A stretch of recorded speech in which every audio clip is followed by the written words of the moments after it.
You all right over there? Yeah, I'm getting comfy. Get comfy. Welcome, everyone, to episode 100 of the Bourbon and BS podcast. We've got Ryan Newman in the garage. And Ryan, this is when we do the Facebook Live part. This is where you can share it, and then we'll start the audio. So we'll do a couple different introductions here. Excellent. And then, Kyle, if you could actually, that is crooked. My garage is not that crooked here. So if you could level that out, that'd be amazing. And we've got Dustin Bovey on the microphone for episode 100. 100. It would be my side would have to come up a little bit. How do you share this? It's on Facebook. But I want to thank everyone for tuning in tonight. Happy New Year. We've got, give it a second here, but we've got a couple of good cigars tonight. We have a whiskey that we've had before, but it's been a long time. I think it was episode 32. So, Ryan, thank you for gifting us the bottle of the new Riff Single Barrel. We'll see how it goes with that. I didn't go back and actually listen to what we thought of that the first time, but I kind of remember it to a point. I don't think I ever heard. So yeah, Nate, if you want to go ahead and give us the sponsors on the Facebook Live portion right now, and I will share it on all the pages, which I encourage everyone to share it on your Facebook if you are enjoying it. If you guys want to share it to any groups, I encourage that as well. So tonight's episode, the featured cigar is going to be the Gurkha Nicaraguan series, and that is being brought to us by Tinderbox at Easton Town Center, Columbus, Ohio. Between now and the end of next Tuesday, that will be 15% off. Our second featured cigar tonight is provided by Altadis USA, and that is going to be the Trinidad Espiritu, which has been a very popular cigar ever since we brought it into the shop. Also being sponsored tonight by the BS Cigar Company. You got silvers floating around the garage. Couple more months before we get the goals back in, hopefully. Yes. Please like, share, review, leave us some feedback, comments, and also don't forget the Patreon page. We've actually picked up some new patrons recently, so that's going to help go towards the production and equipment and all that kind of fun stuff. It's fantastic. Thank you, Nate. I'm still sharing. Kyle, yeah, if you pull up on one of the videos and look kind of what I'm talking about there. I think I shared it. You think you shared it? Yeah, I'm actually not really good with Facebook. All right, so while I continue sharing this for the Facebook side of it, Dustin, how was your New Year's? Tell everyone what you did. Well, my New Year's was great. Before I get into that, what's everyone smoking and drinking tonight? That's fair. Good question. Let's get this thing rolling. But, no, my New Year's was great. We went to Kosai again. Took Cadence there. They have first night out for Columbus. Cadence had a blast. It was a great time. Then at midnight, they do a big countdown and, set off fireworks for everyone. It was really enjoyable. Played some games, had some fun. Found out, obviously, I don't fit into kids' play areas very well. That's always good to know. That's cracked my head on one of the play sets. Was there doubt? No, there wasn't doubt. I just apparently didn't realize the doorway was only 5 feet tall instead of 6 for me to walk through. It's a child's play area. Yeah, no, I get that. I just didn't see the door frame in front of my face. Now you know. Now you know, and that's important. Mm-hmm. Well, good. I do know now. Yeah. Good New Year. Ryan, New Year's Eve, what'd you do? New Year's Eve was fantastic. Actually, I spent the morning of New Year's Eve with my folks. I later on met up with my twin sister and my niece. We had breakfast, and that turned into an all-day adventure. We went out to some like one of these like trampoline places or whatever with my niece. A jump park? Yeah, something like that. It was it's like all neoned out, kind of like dark lights, everywhere. It was really cool. It's like glow bowling, but with trampolines. How dirty were your clothes and/or hands? Well, so my hands smelled light? really, really bad. They smelled bad afterwards. I don't know if it was related black or light unrelated. will expose. Huh? The black light will expose stuff. It can. Okay. I was clean. Sure. Good. That's what she said. Yeah, but no. Overall, it was it was a lot of fun.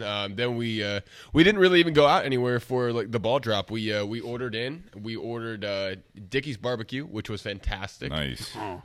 We stayed in, watched the ball drop, called it a night, and had a great New Year's Eve overall. So yeah, it was fantastic. What about you? What'd you do? You're getting some coaching there.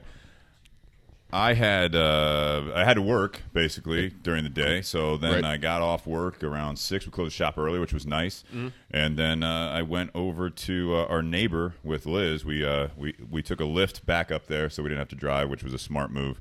Absolutely. Because I would have made a mistake. Eve, yeah, exactly. I would have driven and been fine or whatever. Anyways. We had a great time. We had our buddy Angelo, who has been on the podcast 2 times already. Yeah, absolutely. He was performing up there. I shared a little bit on our community page, a little bit of video. Yeah, check him out too. He's really good. Yeah, just Angelo. And we lit up cigars after the ball dropped out front, and then Liz had to work this morning at 7:15 a.m. So yeah, damn. Yeah, I'm so, sure she's. So she called it a night, and I'm glad she did because it was one of those things where it was like beers, and then all of a sudden like AJ. I hung out with AJ. Yeah, I mean it just turns into. And he bought a couple whiskeys, and then I bought Abalur, Abunda, and started getting into cast strength stuff, and it was a good night. Time to go home. Start the new year. Absolutely. So, good. Let's get started here. Nate, are you ready to go on the audio? Cool. So excited. Great enthusiasm. All right, let's get started here. Happy Whiskey Wednesday. Welcome back to Bourbon and BS Podcast, episode 100. We've got Ryan Newman here. Second time on the podcast. Yeah. Second time. Second time's been a long time. And Dustin Bovey on the microphone as well. And then we have Nate Hale behind the board and laptop as his microphone, producer Mike. Appreciate that. And we got Kyle B. Smith Photo is his Instagram handle. Kyle Smith is in the garage taking some amazing shots, which I want to say on that note, it's kind of cool. He's had a couple people actually reach out to me, and then I've put towards him for referrals. So absolutely. If you guys like the photography that he's doing, Ryan's used him before on some of the projects he's been working on, and he does great work. So if you guys are looking for a photographer for weddings, events, really anything, does engagements, I think. He does all sorts of stuff. So he can do some great work for you. So just check us out. Go through us. Check out his page, Kyle B. Smith Photo. Absolutely. I want to thank, for part one tonight, our sponsors, Tinderbox at Easton. We've got a great cigar tonight. We're going to be featuring the Gurkha Nicaraguan series, and we're going to get into that. So there's a lot of people that are smokers out there, and I want to have you guys really tune in tonight because Gurkha is one of those that has a stigma around it. And so we'll kind of get into that a little bit. Of course. And then also Altadis USA, we've got another great cigar for the second part is the Trinidad Espiritu. We've got the Toro size of that. And then also BS Cigar Company. Appreciate the continued support. Also, we've got a few new patrons on the Patreon page. It's patreon.com, and it's Bourbon and BS, or / Bourbon and BS Podcast. And you can donate as much as you want, as little as you want for every month, which is amazing. So we want to thank the new patrons that are joining in on that. It helps us become more self-sustaining. Yeah. Keeps us doing it, less money out of our pocket for equipment and things of that nature. We greatly appreciate the support, though. Absolutely. For sure. But I do encourage you. What we're going to be working on, I mentioned it last week, is that we're going to, in the first quarter, start having some swag and tiers involved in that. So I wanted to say again, don't wait. If you guys are interested, don't wait. Anyone that's going to be signed up, no matter what your amount is, we will be giving you guys a thank you gift once that is all set up in the upcoming months. So, very cool. I'm looking forward to that. We're talking swag. I'm working on like T-shirts, stickers, all sorts of stuff, maybe lighters, cutters, things of that nature. So we'll get together a nice welcome package for you and thank you package. What are we're drinking New Riff, Ryan? New Riff, yeah. You brought New Riff the Single Barrel. Correct. Mm-hmm. Now, we did this on episode 32. It's been a long time, 100 episodes in. I thought about it, and I was like, we should do something special for this one. And I thought, actually, what is it? Episode 104 will be 2 years. So we've got some ideas for episode 104, which will be 2 years. But I do think that, 100 episodes is definitely a milestone. That's a huge milestone. I thank you guys for being here. Thank you guys for listening. appreciate you letting us be on. No, absolutely. Yeah. It's amazing. And I want to do a shout out here for Jake Sanders. He was a part of 80 to 90 episodes altogether. So I didn't see many pictures of New Year's at Burn by Rocky Patel in Indianapolis, but I'm sure he was working and probably didn't want to take many pictures that late in the evening. So I understand. What are you guys drinking and smoking? If you guys are listening on the audio only, we do Facebook Live every week, which is a great way to be a part of the conversation. You can also continue that on the Bourbon and BS podcast, or Bourbon and BS community page, on Facebook. We're over 600 members now. I ran into a guy last night, actually, which was amazing. That was at Fido, and we ended up hanging out and smoking cigars and everything else. He's on the community page, so it was really nice. That's awesome. Yeah, absolutely. So anyone can definitely meet up around Columbus area, or if you're in other areas and you want to use that as a way to go to whiskey tastings, hang out for a cigar, whatever you guys want to do, use the page for that kind of a community. It's fantastic. Ryan, you already got John Belly saying you're looking sharp. Thank you, John. I don't know if I've ever met John Belly, but I appreciate the compliment. You'll have to check him out. Yeah. He's definitely one of our top fans. So, John, thank you very much. Cool. All right, let's Thanks, get John. into this. Did I miss anything, Nate? No, we're good. Okay. So, New Riff Single Barrel. Yes. What I know of this, and you guys probably know a bit more than I do, but what I know of this is that it was OKI. That's actually Correct. all I know about it. That's That's all my you know extent. about That's the extent of my knowledge. Is it used to be OKI. Okay. I've had a few OKIs, which I've loved in the past, courtesy of Jake Sanders, kind of turning me onto that brand. Yep. But other than that, I mean, that's really all I know, and I'm kind of relying on your expertise for this one, guys, especially you, Dustin. So yeah, Dustin, you got it. So- Go ahead. we dove into it, like Steve said back in episode 32. New Riff used to be called OKI.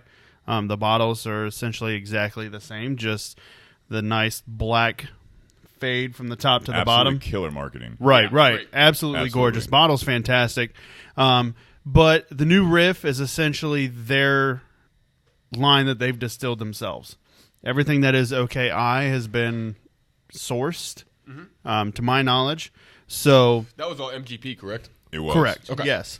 So a New Riff, they got their name because it's a new riff on the bourbon path they're taking on. What is that again?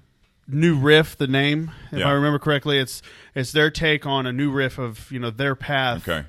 going away from source and producing their own.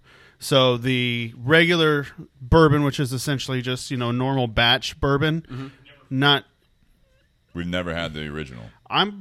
I thought we did. Is it the No. Which one was their first? We've never done the regular New Riff bourbon. We've only done the single barrel and the rye. The rye, Okay. which I like the rye a lot. The rye is the rye very is good. very good. Yeah. Very good. So the regular bourbon is just a standard batch bourbon. It's not a small batch, but they're standard batch bourbon. Then they have the single barrel, and then they have the rye. To my knowledge, their regular batch bourbon is around the 4-year mark. I'm not certain on the age of the single This barrels. says distilled spring of 2015. Okay, so Sure. right, so right around that 4-year mark. Single barrel, I think, runs about 50, 55 after tax, Yeah. give or Ryan? take. 55. 55. Yeah. Yeah, 55 after tax. He's right. And then the rye is right around that same range, I believe, if you can find it. But New Riff is basically just OKI, but it's their own Different juice, though. Different juice, but it's the juice that they produce themselves. Sure. Rather OKI than being was sourced. for Ohio, Kentucky, Indiana. Is that right? Correct. Yeah. So it's Ohio loved, Kentucky made, sourced from Indiana. Because MGP's It's something like No, that. I think that's it. Yeah. Yeah, something Yeah. like that. I don't know. That's the MGP Indiana right there. right. Yeah. Is that Loved it. As Ohio, far as yeah. as far It's as good I know, my history there. knowledge, I think Yeah, this anyone is- else listening, if they know any more information, by all means, share. Yeah, I'm absolutely. always up for learning some more. Didn't really get a chance to do a lot more reading on it. That's all right. Today, I mean, again, killer marketing. They do have that. Like I said, it's distilled Was it spring of 2015, and then it says bottled fall of 2019. So yeah, and it says aged at least 4 years. right? Bottled at barrel proof and without chill filtration. So what's the proof on this single barrel? So on this one, and it's all handwritten, so the proof is 113.2. Okay, So it's coming in a little it is hot. warm. It's a little yeah. hot. It's a little hot. But I don't think it tastes like that. You know, I don't think it tastes like a barrel proof. You know, it's funny that you say that because I was thinking the same thing. I mean, it doesn't have that brute strength off the front. Yeah. I think it leaves a little bit of like a spice on the finish, if you will. But does. yeah, but it's not that just brute strength and that heat that you get from something typically of you know, It that doesn't have high a whole lot of proof, right? burn. No, I get a lot of oakiness. right A here. lot of kind of dry Oakiness. oakiness. Yeah. It could also be from the cigar. Okay. But to your point, Ryan, it really doesn't pack that punch, if you will, it being 113 No, it really doesn't. proof and only being 4 years old. You know, Now- it's still young Right now, compared to a lot of other bourbons that's out there. The last time that you guys featured this on episode 32, yeah, yeah. 32, whatever it was. Was it a store pick or was it? It was a regular single barrel. Okay, I wasn't sure if it was a store pick because I know you said that you cracked one and you weren't necessarily thrilled about it at Right. first. But this is, I mean, you know, $55 is typically a little bit higher than I typically like to go on my average bottle. But for the price, I mean, it's got some good flavor to it. So, it really so does. here's one thing I want to point out. This was bottled in fall of 2019. Uh-huh. Yeah, so this is a different episode 32 was barrel. A year and a half ago. 2018. So it was 4 years then. This, you know, they could have made a tweak in the recipe and that year between when that was bottled and this, but at the same time, you know, with it being a single barrel, each one's going to be a little bit It different. might not which even I be a think tweak is- in the mash bill. It could be just Right, Could just be a right. different spot in the rick house. Absolutely. Whatever Right, it is. different It's barrel. truly a single barrel. Go ahead, Nate. Well, yeah, the state pick that I just finished off, that was almost exactly 4 years, like 4 years and 5 days, and it was bottled in August. So there's Right. not that much change to it, but I have to say I actually like this single barrel a lot more Yeah. than the state pick because I even cracked that with Yeah. Steve Yeah, in the that's garage, what it- yeah. and we didn't care for it, but this is actually better than what the state pick was. Right, and that's the fascinating thing about bourbon. It's one of the things that I love is, you know, you can get two different bottles that came from two different barrels, and the barrels could have been right next to one another in the rick house, but can taste completely different. Absolutely. I will say this, and it's interesting, Nate, that you're saying that, and you guys are all kind of chiming in with the similar feedback, is that it's I haven't had many single barrels that are that far off. You know what I mean? Like I know, like you think like everyone goes Bland's, right? They all talk about Bland's. That's like the more like mainstream popular single barrel Russells, but see, they're more consistent. At least what I've had, and that's in my opinion, it could be a bad thing. So- because if I'm looking at this for $50 on the shelf, if this tasted the way it does tonight, and maybe it is like what I'm smoking, you know, it could be, you know, the fact that it's New Year's Day, and you know I'm light on sleep, and you know, A combination of I had things. beer and whiskey last night, you know, but it's one of those things that if it tasted like this, I'm going back for another bottle for $50. Sure. Right. The last feedback that I had when we were talking about like the state pick, Nate and I was disappointed. We have an empty bottle, I think, unless I threw it away up on the you shelf. threw it away. From my birthday when we had the Southie Movie Marathon, and Rob Wilson brought over a single barrel. I think it was a pick, or at least it was a single barrel. And again, it's okay, and that's no pun intended with the OKI thing, but it's one of those things that it was like this I am enjoying this one, and I'm actually, and hopefully no offense intended, obviously to New Riff, but the discrepancy of bottles and the taste, it's not really giving It's me a not whole lot of consistent. faith to go like, oh, they got single barrel New Riff, I'm going to grab a bottle because I'm almost done. Sure. It's I don't know what I'm going to taste once I pop the cork. So the single barrel, to my knowledge, has only actually been out on the shelves for about the last year and a half. Really good.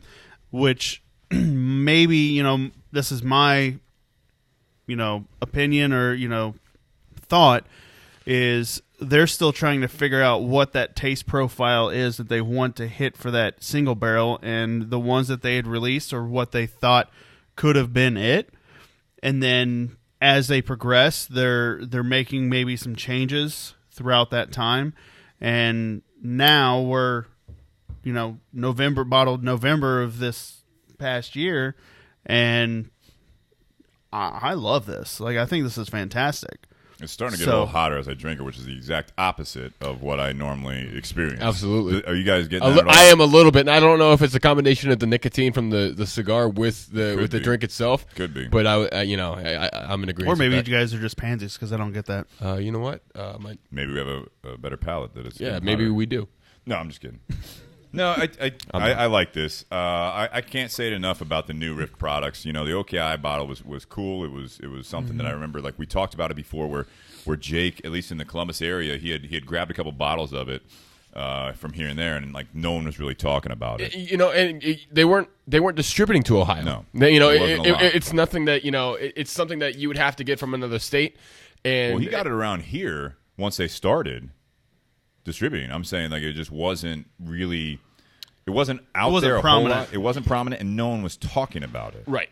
And then all of a sudden, it started getting noticed. It started popping up on social media. You get a couple stuff. people who know some people who start talking about it. Yeah, stuff like that. If you have people that are a little bit almost like influencers in the bourbon world, if you will, once they start posting it, that's when it starts to kind of become a little more popular. And you get a little bit more traction via social media, and that's when people start hunting for those certain bottles. I mean, that's what it is with me. And then all of a sudden, you can't find them anywhere. Exactly. And that was the thing with OKI. And then they went through the transition to new Riff, so then you couldn't find it because they were basically going through that transition to what you see in front of you today. Exactly. Yeah. Do you think maybe they're, as popular as OKI was, do you think maybe they're trying to get to where that was with the new Riff now? Like, they're trying to make it similar to what OKI was? I think that's the ultimate goal, obviously. That's just about really any distillery's goal is, for the demand of their product to be through the roof. But I think they have to let their products run its course.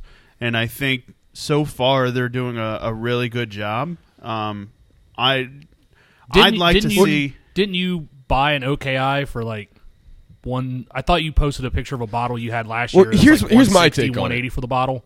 I didn't buy one. No. Yeah. Here's my take on it. Ryan. I think anytime that you a brand's new, if it's considered a boutique brand, if you will, it needs to be, especially if they're appealing to the connoisseurs, if you will. That was a brand that I think that was really picked up by the enthusiasts. And the enthusiasts were the ones that were pushing it a little bit more heavily in comparison to the masses, which is why you started having certain pockets that were looking for it. Anytime that you have a brand like that, you really have to make the enthusiasts and the connoisseurs and the people that are controlling, you have to appeal to them. Opinions. Yeah, you have to gravitate to them first, and you have to captivate them before anybody else. With a brand like this, you know what I mean? With OKI. So this is saying it's distilled, aged. What does it say here? Distilled, aged, and bottled by New Riff Distilling, Newport, Kentucky. Yeah. So this is no longer an MGP product. Is that Correct. No. Is that right? Correct. Anything that is labeled as New Riff is their own product that is distilled, aged, and bottled at their facility. I go back to I don't want to be too repetitive, but it's I'm getting a little bit more. So my big thing with New Riff, what I found earlier in the earlier bottles was it was like metallic. It was like young. It was it didn't have a very pleasant. On my palate, it just didn't have a good straight flavor. up leaded fuel. Yeah, the finish, I get that. The finish was like real, like kind of harsh, unpleasant, and that's where I kind of felt bad because like the marketing's good. We like the OKI, we liked what it now they're doing it on their own. They did the sourcing thing to get the ball rolling for them, and then they started their own thing. And I was like, I really want to like this bottle. I like what they're doing as a fan of bourbons. And then I didn't care for the actual juice, the actual whiskey. Yeah. Now with this one. And I think Dustin, it might have been you. I forget which one of you guys said it, but it it's the fact that they're finding their stride, you know, with these single barrels, Right. with their overall product. I mean, I think they're going through maybe some growing pains, but I mean, for sure, this one, yeah, I'm a fan. And I wonder if I don't recall if the earlier ones were bottled at barrel proof. The earlier single barrels. I don't know. For some reason, I wanted to think that they were bottled at 100 proof, but I love the fact that they do have it at barrel strength. Yeah. You know, it's just they filter it, but then they bottle it whatever the barrel it came out of the barrel at. And that's, I think, what a true single barrel should be. Right, but you want to get, in my opinion, and I don't know if you guys are on the same page. I see your comments on there, Ryan. But I think, in my opinion, you want to have at least some sort of consistency. You want to be able to kind of, you know, bottle to bottle. You'll have some varying qualities, a little bit of tweaks here and there, you know, being single barrel. But I want to know what I'm getting at least. I don't want to have to do the whole thing. Where Consistency is key with anything. It is, but single barrel, that's part of the charm is that you're not going to be 100% consistent. So that's where if you're like a true bourbon hunter, you know, if you're a true fan of a certain brand, you're going to have that whole thing, kind of like wines. You know, this was a good year. So when you're looking for a single barrel, now you're looking, the way I have it marketed is at the top, the sticker that goes across the cork, you have the bottled, and when they distilled it, you have those. And so you might say, like, hey, if you find the spring 2015, fall 2019, that's a good bottle. Absolutely. But again, that could hurt you also in the long term, in my opinion, that if I buy it for $50, $20, $100, whatever the cost is, if I'm buying it, I want to at least know that I'm gonna like it. It takes a few of If those. it's going to be my third bottle or fourth bottle. It takes a few of those to miss before people just kind of give up on it altogether. Yeah, and then you're you know what I screwed. mean? Yeah, then you're absolutely screwed. Well, and I want to make a point. You know, Wayne Gary said, because of your podcast, I know I'm going to give it a try now, which I highly recommend, you know, and that's fantastic. Thank you, Wayne. But Scary. It's Wayne Gary. It's Gary Wassmuth. Thank you, Gary. Okay. Well, but I want people to not shy away from trying different things, even if you don't particularly like that one bottle. Yeah. Maybe revisit it again later down the road. Or, you know, if it is a single barrel and you don't like that bottle and you've revisited and you don't like it, maybe try a different one and really look, you know, like you said, Steve, you know, barreled in the spring, bottled in the fall. Try a different one. You know, maybe one that was, you know, barreled in the summer and bottled another time. Yeah, and I get what you're saying, but that's the thing with this market, any market. It's like Brian, you Trial and said error. you might, well, yeah, but you might lose a customer because it's like, hey, I didn't like that bottle. There are hundreds of other bottles, you know, out there, even in Ohio on the shelf. So it's like if I had a unpleasant bottle or whatever, it's like, yeah, maybe if I had 3 good ones before that, and then I had one that I was like, that must be just a bad barrel for my palate. Maybe the other people like it. But at the same time, it's kind of like now, next time I go in with $50 in my hand, I'm not buying that because I didn't like the last one. You lost a customer. Or would you buy, you know, a couple bottles of something that you like even more? You know what I mean? Like, for me, like, I know you're not a big fan of it, but Weller Special Reserve for $22. I mean, I can get, you know, I can get 2 of those for the same price. Buffalo Trace for me. Yeah, Buffalo Trace as well. Eagle Rare. I mean, that's still my favorite $35 bottle when you can find it. But you know. I didn't even get like 2 bottles of Jameson. I mean, honestly, for really, me, yeah, just because it's one of those things that. And I'm not saying I'd pick that over this bottle, but if I had this sitting in front of me and 2 bottles of Jameson, and I didn't like, I'm going off my past experiences with the bottle, and I'm like, I got $50. I'm buying 2 bottles of Jameson because I didn't care for the last bottle of this. Sure. But now that I had this, now I'm confused. Well, that's good. I'm glad I could at least you know, contribute to that. But I think that's the point. Like the two of you guys both, you know, Ryan, you in the Special Reserve, and you know Steve with Buffalo Trace and Eagle He says Rare. it gives him weird hangovers, though. It's all about. It does give me weird hangovers. Yeah, I'm with Steve. Steve. In the garage with the propane heater, I think, has been tripping me out. That's probably what it is. You're sucking in all that propane. But I think you guys, I'm just breathing it in. But I mean, just like a lot of other people, you know, you look for that consistency. right. You know what you're going to get. You know what you're going to taste. It's not really going to change. Sure. But and that's why I made the point that I did is, you know, just because you visit a bottle, and yes, you know, with it being $50, it's up there.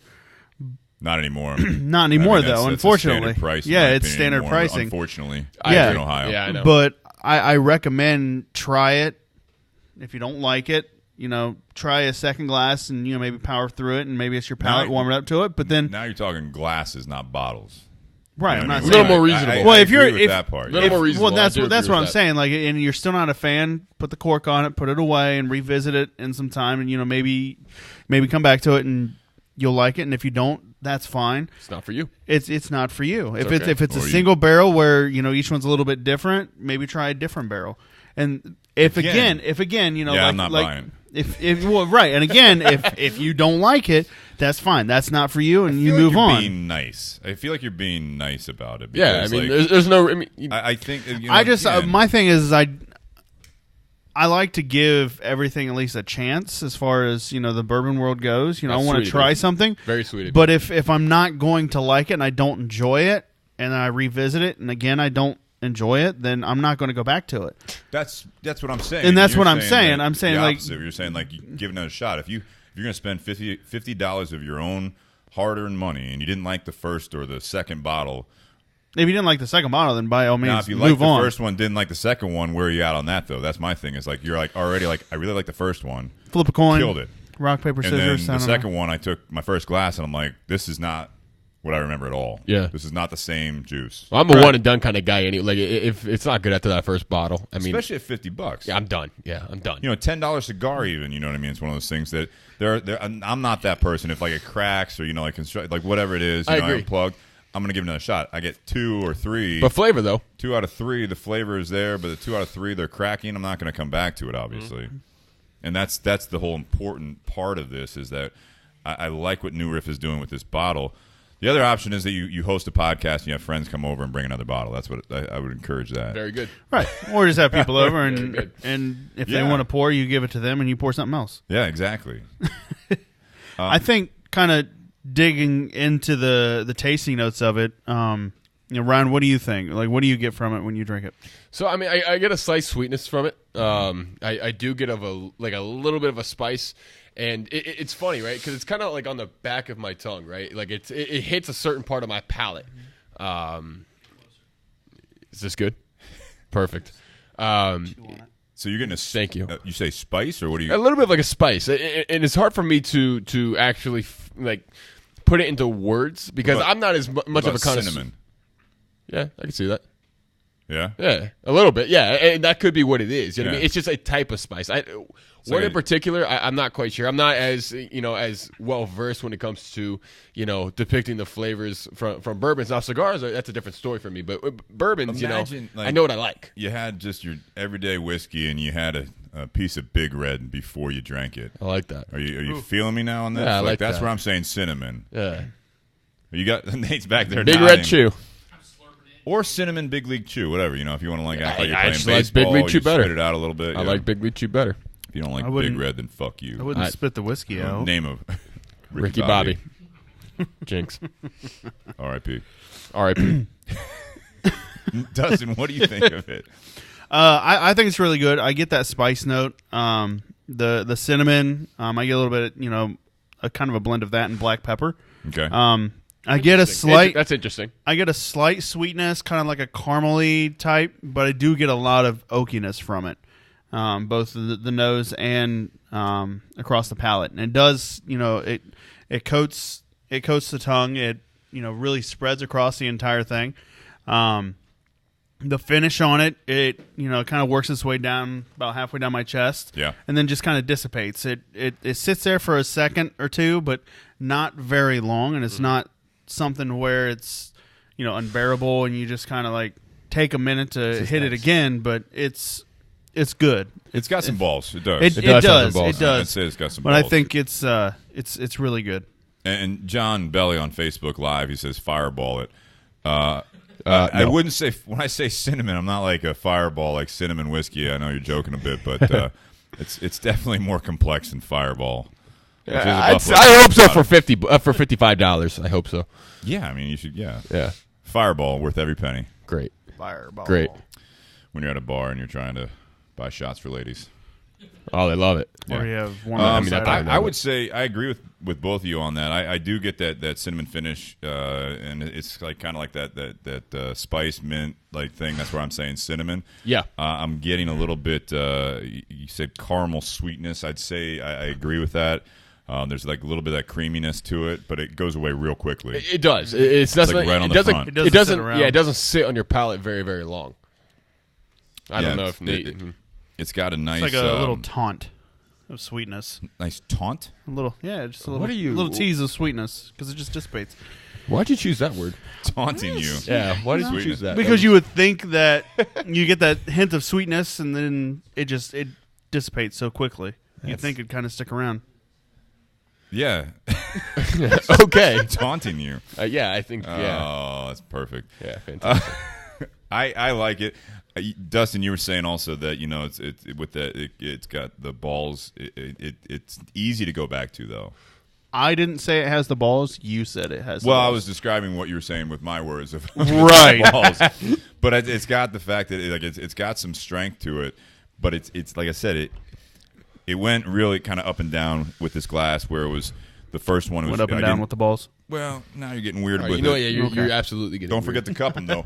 The thing with this, though, is that I think for 56.6%, when I first had a few sips of it, I didn't think that. And Sure. then, Ryan, you agreed with me in a bit that it kind of It's just got gaining hotter. a little bit. Yep. And now that I'm, further in the glass, it's now gotten smoother again. So I don't know if that was just an adjustment for my palate. I don't know. Yeah. Would you guys get this for $50? Well, I did. So Would you get it again for $50? would- Based on the conversation, what we had. I would get this bottle again. I'm going to say it's a pass for me.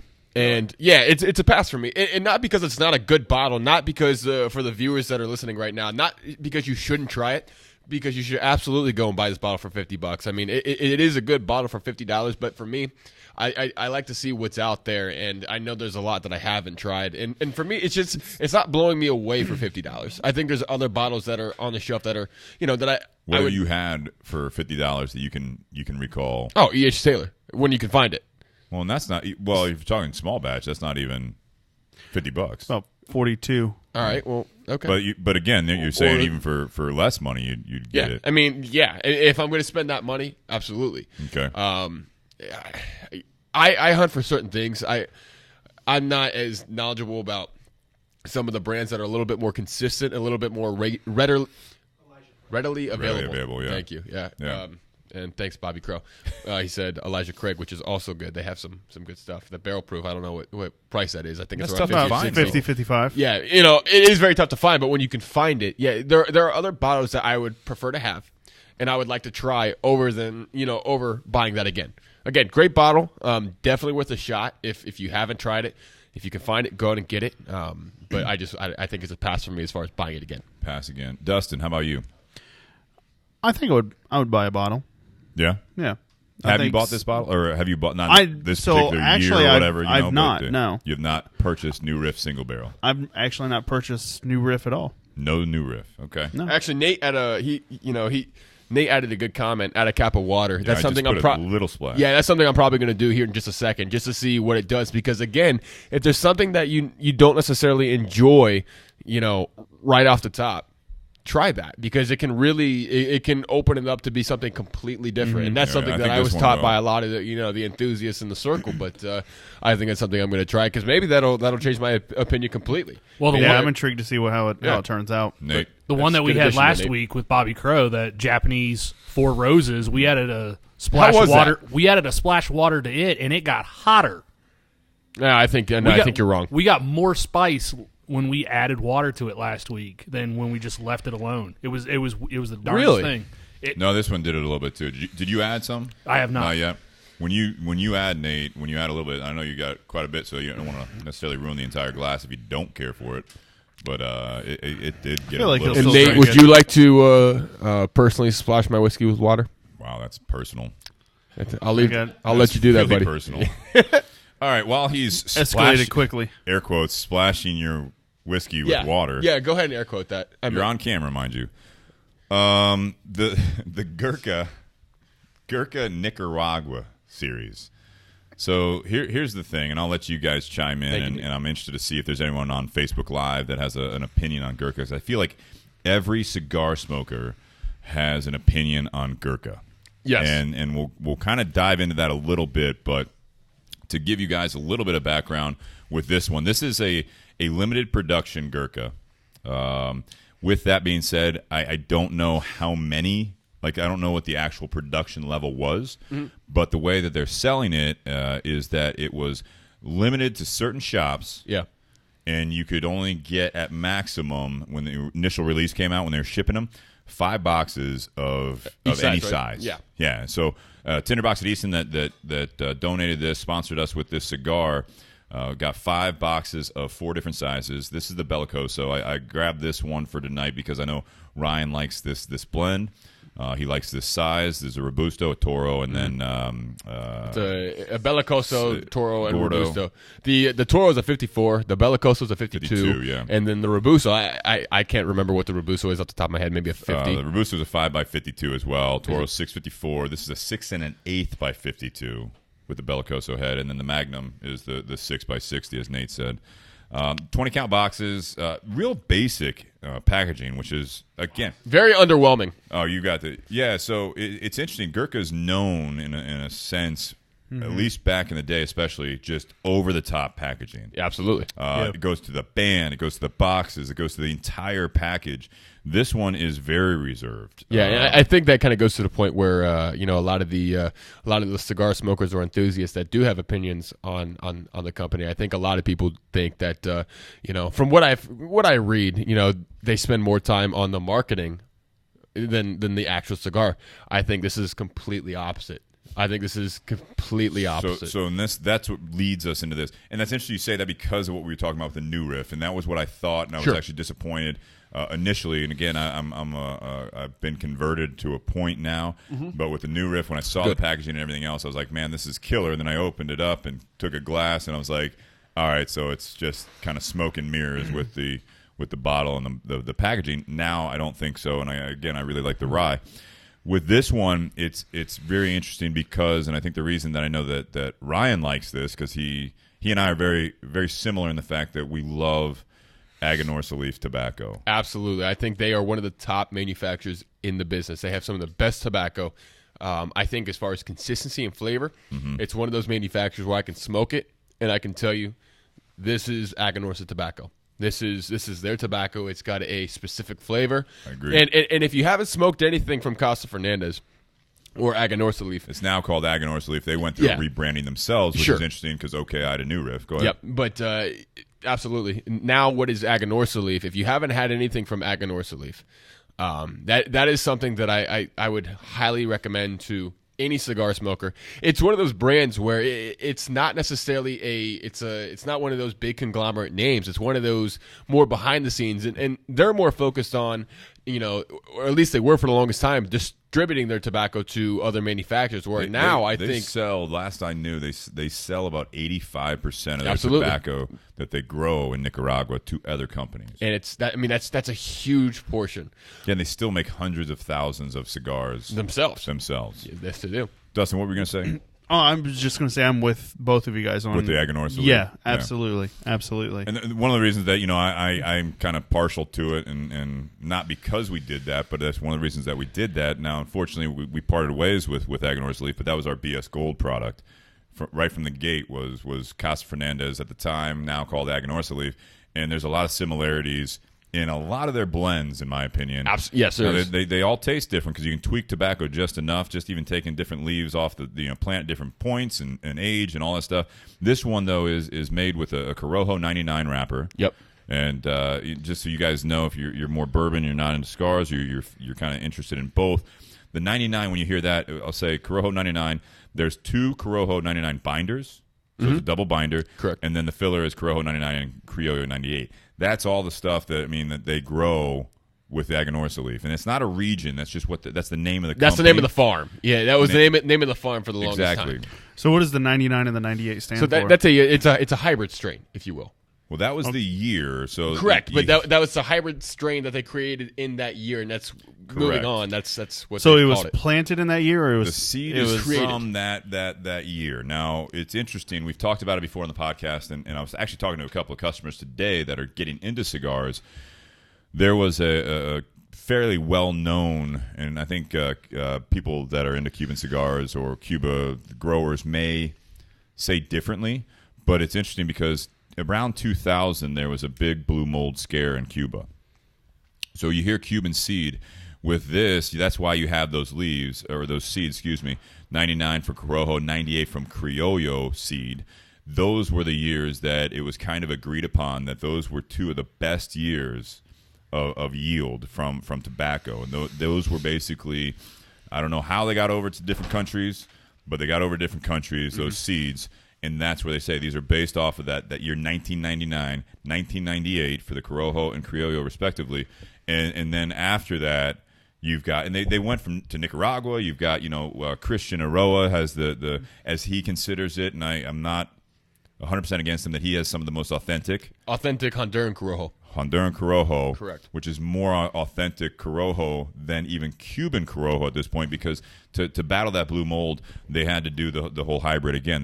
That's correct. They did a crossbreeding with a type of tobacco that had a resiliency to blue mold, so they weren't losing crops anymore. Yep. Now, I'm not saying it's better or worse, but it was something like that you have this type of tobacco coming from Nicaragua, and that's what Aganorsa Leaf is known for.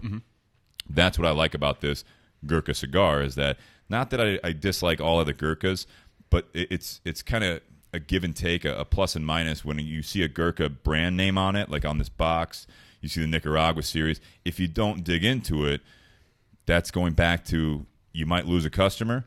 If someone doesn't care for most Gurkha products and they don't look at this, and I say to someone in the retail side, or if I've got a buddy, I'm like, hey, here's a Gurkha. They're like, Gurkhas are garbage. I'm not going to have that. So I'm like, what do you think about Aganorsa Leaf tobacco? And they're like, oh, I like that. Smoke this Gurkha. There you go. So Bobby Crow, who's here in the audience, asked a question. It was something I was curious about as well. So the original BS Gold was Casa Fernandez or Aganorsa. Correct. So what strands or leaves was used in that blend? It was, yeah. So it was Corojo, same makeup. wrapper, same makeup. Yeah. Essentially, not tweaked. Similar wrapper. If I recall correctly at this point, and I don't want to get into it too much because we're really going to focus on the new BS Gold. But it did have a double binder as well. And when we were doing different blends, we did mess with. We did the same thing when we were dealing with Eric Espinosa and Hector. That we were dealing with, like where all you had to do is just tweak the binder and do a Criollo and a Corojo versus a double Corojo or double Criollo, and that's how you tweak it. But it did have, much like this, all Aganorsa Leaf grown tobacco, and it was all Corojo / Criollo throughout the blend. Okay. But it did have the Corojo 99 wrapper on it. Yep. Okay. Which a lot of the stuff that they're producing, that's the natural look, if you will. It's not their Maduro. Yeah. Has this Corojo 99 wrapper. That's what they're using for the most part. That is their their number one tobacco of choice. That's what they grow the most of. That's what they have most readily available, and that's what I think they've kind of mastered, that flavor, right, with that wrapper leaf. Absolutely. I mean, it's kind of like their signature, if you will. It is. What do you guys think of this cigar? I've liked it ever since I smoked it right out of the box. I think you and I were the only ones that really gravitated towards this. Yeah, I think there was a few mixed reviews within the shop and within the community, but I think there's a lot of similarities to the BS Gold, which was my favorite altogether. Yeah. That's still my favorite of all time. But there's I can't pick it up. What's necessarily different? I think it might be like almost like a citrus taste to it. I think it's a little bit more of like citrus on this. Yeah, I think it's a little bit more of like a citrus note, where it's a little bit more prevalent on my palate and the retrohale. On my palate, not so much the retrohale, but more so my palate. With the retrohale, I get more of that white pepper, and I get right. I don't know if you get Saltiness. that. Nate does as well. I get that white pepper, and I get more of like a creamy, almost like a Cuban-like finish, if you will. See, on the get retrohale. Interesting. I get a lot of that too. It's funny you mentioned that creaminess on the retrohale. I get that. I was just thinking that kind of velvety smoothness to it. I get It's finesse. It is kind of like your white pepper. I get a little bit of that spice. It's not in your face. It's a little bit not more in your. finesse. It's not in your face, and obviously to compare it, I guess, kind of to the BS Gold with it being similar, but it's the gold takes the cake. Don't get me wrong. Well, but I appreciate. I think this has just a little bit more spice to it. I disagree. I disagree Yeah? with that. I disagree with that. You thought the gold had more, or you just don't get it? I know. I think the gold has more at times because Okay. the gold was a higher priming wrapper leaf. I think so. I know so. I know When so. you're down in Nicaragua. Yeah, when I'm down in the. I'm not going to argue I with mean, either of you because you both know more than I do. It's definitely I want to say a higher grade and a higher priming wrapper leaf, and I think the BS Gold and again I mean not to get too onto this topic because the Gurkha is what is the topic at hand, but all right. I think the BS Gold had a little bit more of a spice on the retrohale and it left a little bit more on the palate too. Like I said, with this I'm getting more of like an acidic citrus finish on my palate. That's not a selling point. It's not bad. It's not bad. It's subtle. You got to realize when I'm saying these things, it's not like it's Maybe not that's really in the your spice face. that you're getting. It's subtle. To me, spice is a little different. The way that it Okay. hits my palate and the way We got that a lot of different spices, though. You guys could be You're talking right. about different things. we you could realize be. that. You're right. Right. Absolutely. because an acidic style burn, if you will, or spice is kind of where I was leaning, I guess, with it. And but I'm with you on the white pepper as well. It's kind of a weird mesh It is. between the two. But I thoroughly enjoy. But this. I think the sweetness is overall what gives it that balance, right? Sweetness, whether and there's different types of sweetness, right? There's Right. But sweetness overall is what gives a cigar balance. Because if you don't have any sweetness with it, when I'm saying sweetness, I'm not saying anything like I'm saying just a natural, very very subtle. I think that's when. Keep talking. I'm sorry, we're having some technical heater. I think that sweetness is what really gives it the overall balance, and that's what to me that's what I find the most pleasurable in the cigar. it mellows that white pepper acidic type burn or spice in the cigar. Yeah. And I would highly recommend this. I love Yeah. Nicaraguan tobacco. I think a lot more than a lot of the others. Dominican is probably a close second. But this is by far, one of my new favorites that I would love to revisit again. Yeah. And I've not had too many Gurkhas. The ones that I have had have been kind of hit and miss. So it's thoroughly pleasing to see that they've kind of taken a step back from that bold kind of in your face marketing and have really narrowed down the blends and produced this. I'm a little sad it's a like you said, Steve, a limited production. We don't know how limited. It's one of those Right. that you might. It's up in the air. But the thing is, it hasn't really caught on at our shop. But if it did catch on, then all of a sudden you might be able to be like, if we order again, they're like, oh yeah, we got plenty right now. Right. I don't know what their level of You think it supply could be is. a marketing ploy where they say it's a limited production? But it no, I think that really isn't? So there's two sides of that theory, right? So you either have they don't know how it's going to take off. Mm-hmm. Right. You could have had someone like Aganorsa Leaf talking to Gurkha, and they had a certain batch of tobacco or cigars. I'm not saying because we didn't make this size, but in my mind, it could happen with a big manufacturer like that. That hey, we have this batch of cigars that we were making for someone else. They backed out, And the deal fell through. Yep. And so now they're looking for shoppers, right, and some buyers that you want to be able to sell that. And so all of a sudden it's like the limited production is Gurkha's like, yeah, I'll take what you have, and if it catches on, if it does well, then we can continue it as a regular production cigar. If Okay. it doesn't, this is our minimum buy, or and we'll run through the batch, we'll buy all that stuff, and then we'll go ahead and we'll that's it. It's done. We didn't do well with it. No one's asking for more. Okay. So there's two sides of it.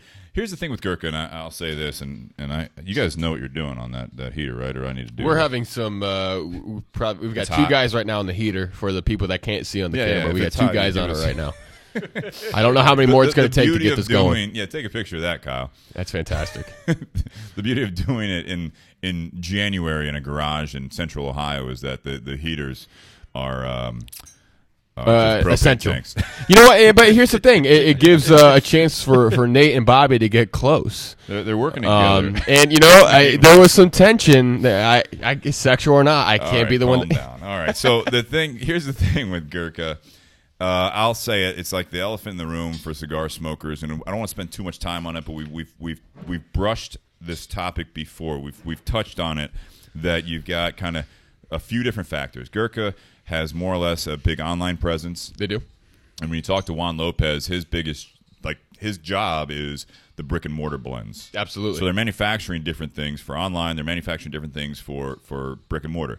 Not saying one's better or worse. What Correct. I'm saying is that there's two separate kind of trains going through the night here. You know what I mean? And sometimes they'll pass over. They also will sell what we've heard to the online companies. They'll sell the marketing side of it that then they can market as a Gurkha name and a Gurkha cigar, but they really didn't have much to do with the manufacturing. Where this is kind of a hybrid of both of that is that they are claiming that we didn't make this cigar in any of our factories. They're not necessarily selling their name to Aganorsa Leaf, but they're sourcing it out, kind of like we talk about the MGP thing. They source it out. And I don't know. I don't know the answer to this question, but is there anywhere on the box where it's marketed with Aganorsa Leaf? You'd have to look, Dustin, here if you can hold your mic. I don't believe so. From what I've seen, It says made in Nicaragua, which it is out of their Tapsa factory, which is their Nicaraguan. Does it say factory. Tapsa on it? It does not say it anywhere on the box. So you really have to research this brand. It just says private blend Nicaragua series, Gurkha, and then the rest of the company info. But other than that, it just says made in Nicaragua, and it's all Gurkha as far as the marketing. Not one place does it mention Aganorsa Leaf or Tapsa, which is a little rare. Mm-hmm. Because a lot of the things, like if you will, on Illusion cigars, Yep. all the boxes have a stamp. Typically, it says Tapsa. Yes. So again, it's not flat out saying that. You know what? Got an open flame. This is ridiculous. I've never seen it take so long to get a propane heater. Right. So, all right. With this, what do you guys think of the pairing? Well, what do you think about the cigar, Steve? I actually really like this. Bobby, it's okay. Could you please actually still try to? It's good. All right, so what do I think of this cigar? I like this cigar. This is one of those blends that there's some Aganorsa Leaf brands, if you will, that I don't care for a lot of stuff that comes out of it. Sure. But it's one of those things. As we were doing the BS Gold, I think sometimes it takes a third party to work with their blenders to get something out of them that their blenders aren't really getting. Mm-hmm. You know, it's like if they have a different palate, they're not going to blend it the way you like it. That's what I loved about the BS Gold is that we had the ability to use their great tobaccos to blend something. Now, I don't know who the master blender is behind this. I don't know if Gurkha had their hands in it. I don't know if it was, Paul Palmer in Miami. It says it's Nicaragua, so it could be anyone really. It could be Max. It could be. Yeah, my guess, if I were to just based upon my knowledge, I would say either Max or Paul. I don't know if Gurkha has much to do with this, just based upon how close it is to just about all the other Corojo 99 blends from Aganorsa Leaf that I've had that taste very similar. But again, this is one of these companies that I think that. Everyone's got their favorite distillery, right? Where you got Buffalo Trace. So, that's probably a lot of ours, to be honest. But this is just one of these companies where consistency is one of the reasons why I tend to gravitate to that brand. And I'm with you on that. I mean, everything that they produce is phenomenal. And for me, it's just about everything. There's not many cigars that they pump out of their factories that I don't enjoy. This is one, and I agree with you. This is the one Aganorsa Leaf tobacco product that I would say is as close. There's two actually. It's HVC Cero, and then this one. I think our old BS Gold was somewhere in the middle of that. I agree. So I think that's why obviously I like this on my palate, and the flavor of it is because it reminds me a lot of a project that we had our hands on and we enjoyed. And when we were blending with them, is that this is one that, again, those two cigars, HBC Cero and this one, which was a little closer, by the way. I think the Cero. I think so. I think there's a little of that sweetness in there that this one does not have. Mm-hmm. But I've had some out there, like, and I'm not talking bad about it, but one cigar that when we were down in Miami, that Paul Palmer had given us to try was the Futuro. Yeah, love it. You love that. I smoked it. Now, granted, that was the end of the day, and I was, it was nice because it was in Miami, and we were actually smoking it in the pool at the hotel. But I will say that after smoking as many cigars as we smoked that day, it didn't hit well for me as far as the palate. Mm-hmm. It had a little more bitterness and dryness in the flavor. But again, that could have been, and that's why I'm saying I'm not speaking poorly about it. I think that's something that it could have been. I was absolutely cashed out because I smoked 3/4 of probably 7-8 cigars that day, including Maduro blends, that we were trying to do for the BS Silver originally. Yeah. You might have been just a little bit of, you might have been a little bit of yourself there. I started there. the day a little, little winded, and I was sweating in a 95-degree warehouse. Sounds lovely. And I've told the story before, but I was sitting in this warehouse. So the opposite of where we're at now, it was on the opposite spectrum. You're in a warehouse, and it's 95 degrees in there, and they had one big fan that was not pointed at me. And we had breakfast in the morning, and I had been drinking a lot of rum and whiskey the night before with Eric Espinosa. Naturally, as one does. And I had also smoked probably a quarter of about 20-some cigars that night. And then I went to get the water, which they had bottles of water, but there was a water cooler that was, I know Dustin's heard this story. Tapped out? It wasn't tapped out, but it was one of those things that you just have those little cones. Oh, great. However, you push the button, and at first it comes out normal, and then it's just trickling. It's just trickling. Yeah. So it was one of those things that I was sweating my ass off. I was hungover, and then we finally ate something after breakfast at about 4:30. So it was like a good 8 hours of smoking cigars in a hot warehouse, sweating, hungover with very little water. And so I'm not talking bad about Futuro, but I'll get back on the fact that thorough research. That's a lot of background of when, and again, that goes back to the new riff we were talking about. That sometimes it'll taste different for you, whether or not it's a single barrel or something that's consistent. But depending on what you're smoking, eating, what your day was, absolutely, how tired you are, all that good stuff. Everything, everything plays a factor. Exactly. Thank you, Bobby Crow, for. I think these pair very well. Yeah, exactly. Go into that. Kind of jump into that. Me personally, when I took a sip of the whiskey and then I drew from the cigar, I got a lot of sweetness from the cigar. The heat from it, from the whiskey, kind of just flushed out any of the spice that I got from the cigar. It just overpowered that to where all that I got from it was that velvety, creamy kind of vanilla notes. And then, a little vice versa. It really amplified the oakiness in the whiskey that I was getting before. I'll tell you what, one thing I really want to point out with this brand, or at least with this blend in particular, a lot of people, especially online, have a lot of negative. Negative? Yeah, hold on. I lost the mic. That's all right. We got the heat back, though, which is nice. Yeah, we got the heat back. back. I might need a little setup here with the mic. You said there's a lot of negative. Yeah. I think, there we go, I got it. Thanks, Nate. I think the one positive thing that I can say about this one in particular is the construction on it is impeccable. I mean, mine's cracked a little bit just because, we're in this cold garage. Yeah, but I'm telling you what, man, like this is smoking. Maybe if we had some heat. We got some now. Oh, it's on. Thank you to Bobby Crow. No, this is smoking phenomenal. I mean, this is a fantastic cigar. The way it's holding up, the way it's smoking, everything. I know a lot of people are really big about having a good draw or a consistent draw.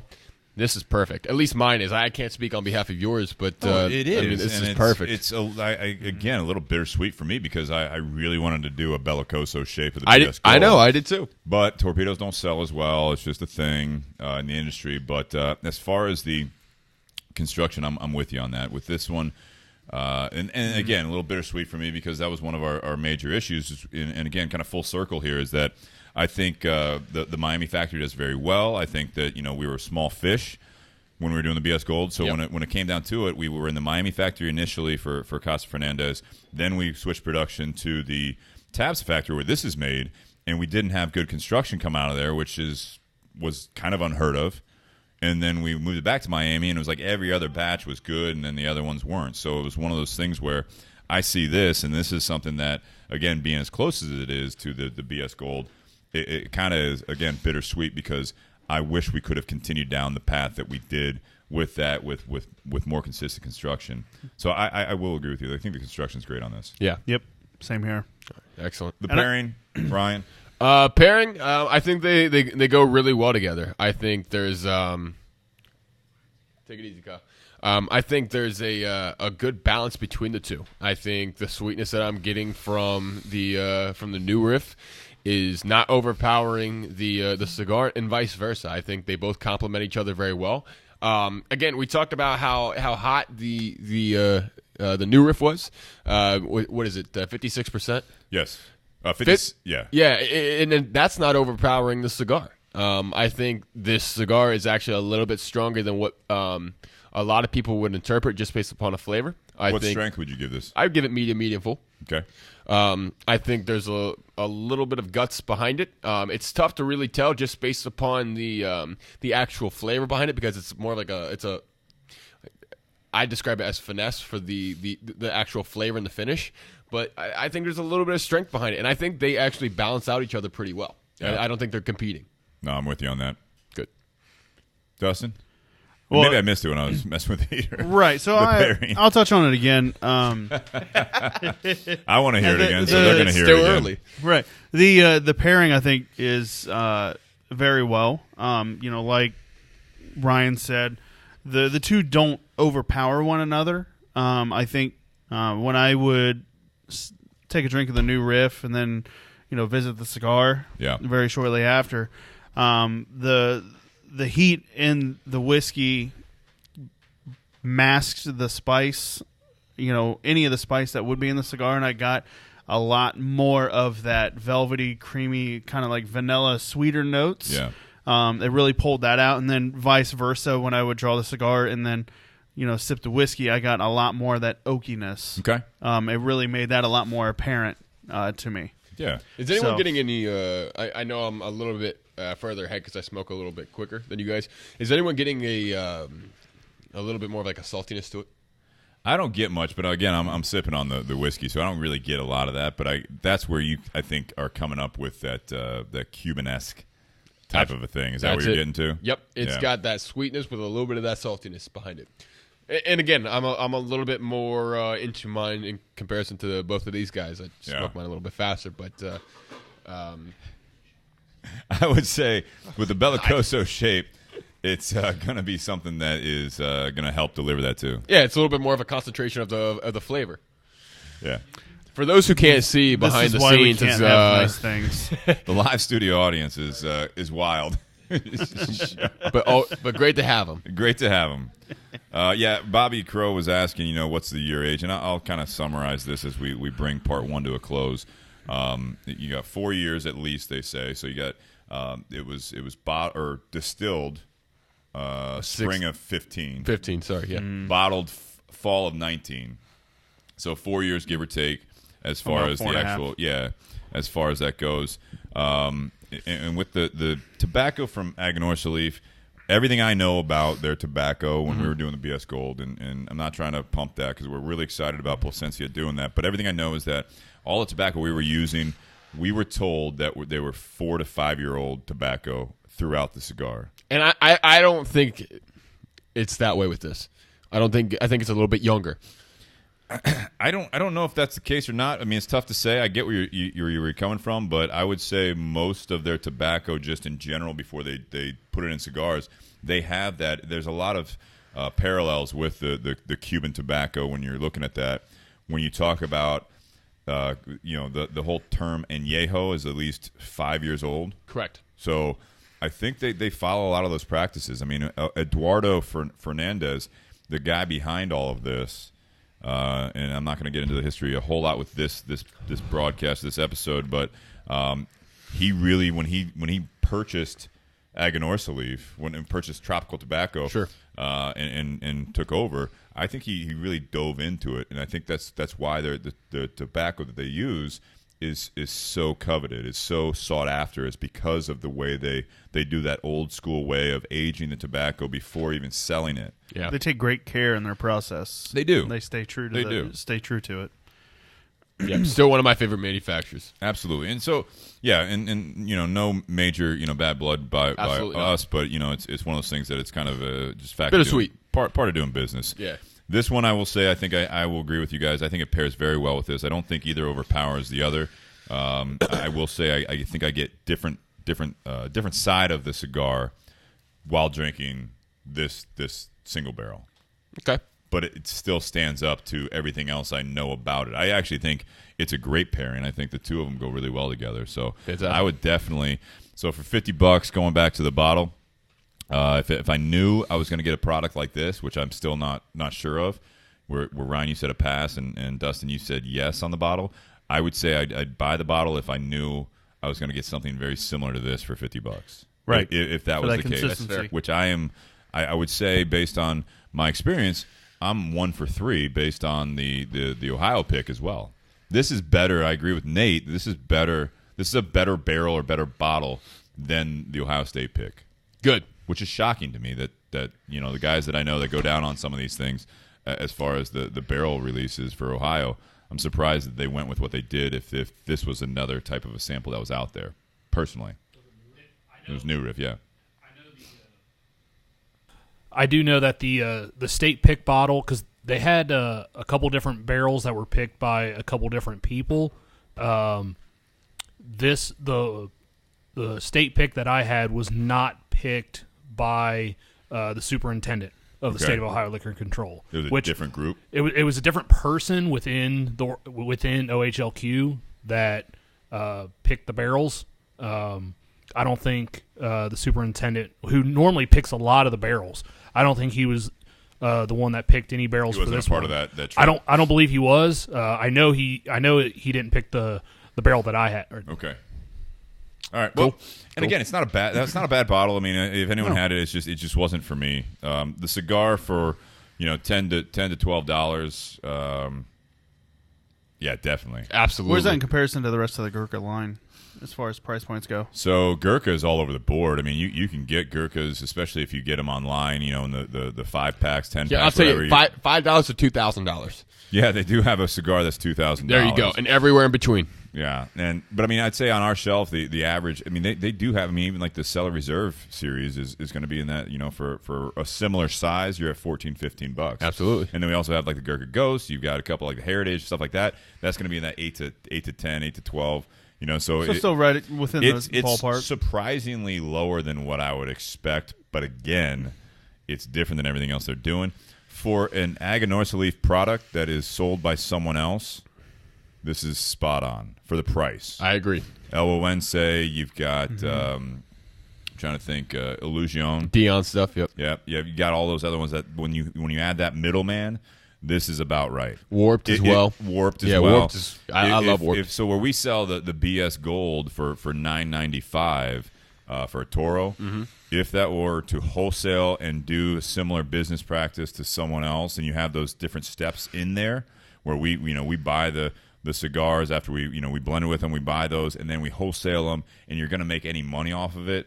The BS Gold, I got to say, would probably be about a $12 cigar. You'd add about $2 to that when you factor in all the markups through the different steps. So it all kind of falls in that place. Yeah. Okay. So I don't know, what deal that the Gurkha people got on this. They probably got a better deal than we did, just because they're bigger fish. but it would probably be very similar because when it comes to Aganorsa Leaf, everyone I talked to down there, and my experience with them is that this is kind of the price you get. And in the Nicaragua factory, it lowers your cost. So if you go to the Miami factory, it'll raise it. But I'm talking, it doesn't seem like much, but it was about a 50 to 70 cent difference. So when you figure you're doing that, when you factor in the wholesale side of it and then the retail side of it of basically doing Keystone markup, that 50 to 70 cents turns into about $2. Yeah. Honestly. It adds up quickly. Very quickly. So It's crazy. with this, I want to end part one. Yeah. With that, I want to thank our sponsors again for part one. We got Tinderbox at Easton for providing the Gurkha Nicaragua series. Hopefully you guys enjoyed the review of that one. And then also Altadis USA for what we're going to be lighting up in the second portion of it. It's the Trinidad Espiritu, and for the continued support. And also BS Cigar Company, which I had some. I think there's some floating around the garage as usual. And also the Patreon page. Wait, I'm sorry, I didn't get one of those. I didn't get BS. Yeah, you can have one at the shop. Just a later date? Yes, at a later date. They're in the mail. Excellent. Patreon page. So there is a way to support the podcast with very little money each month.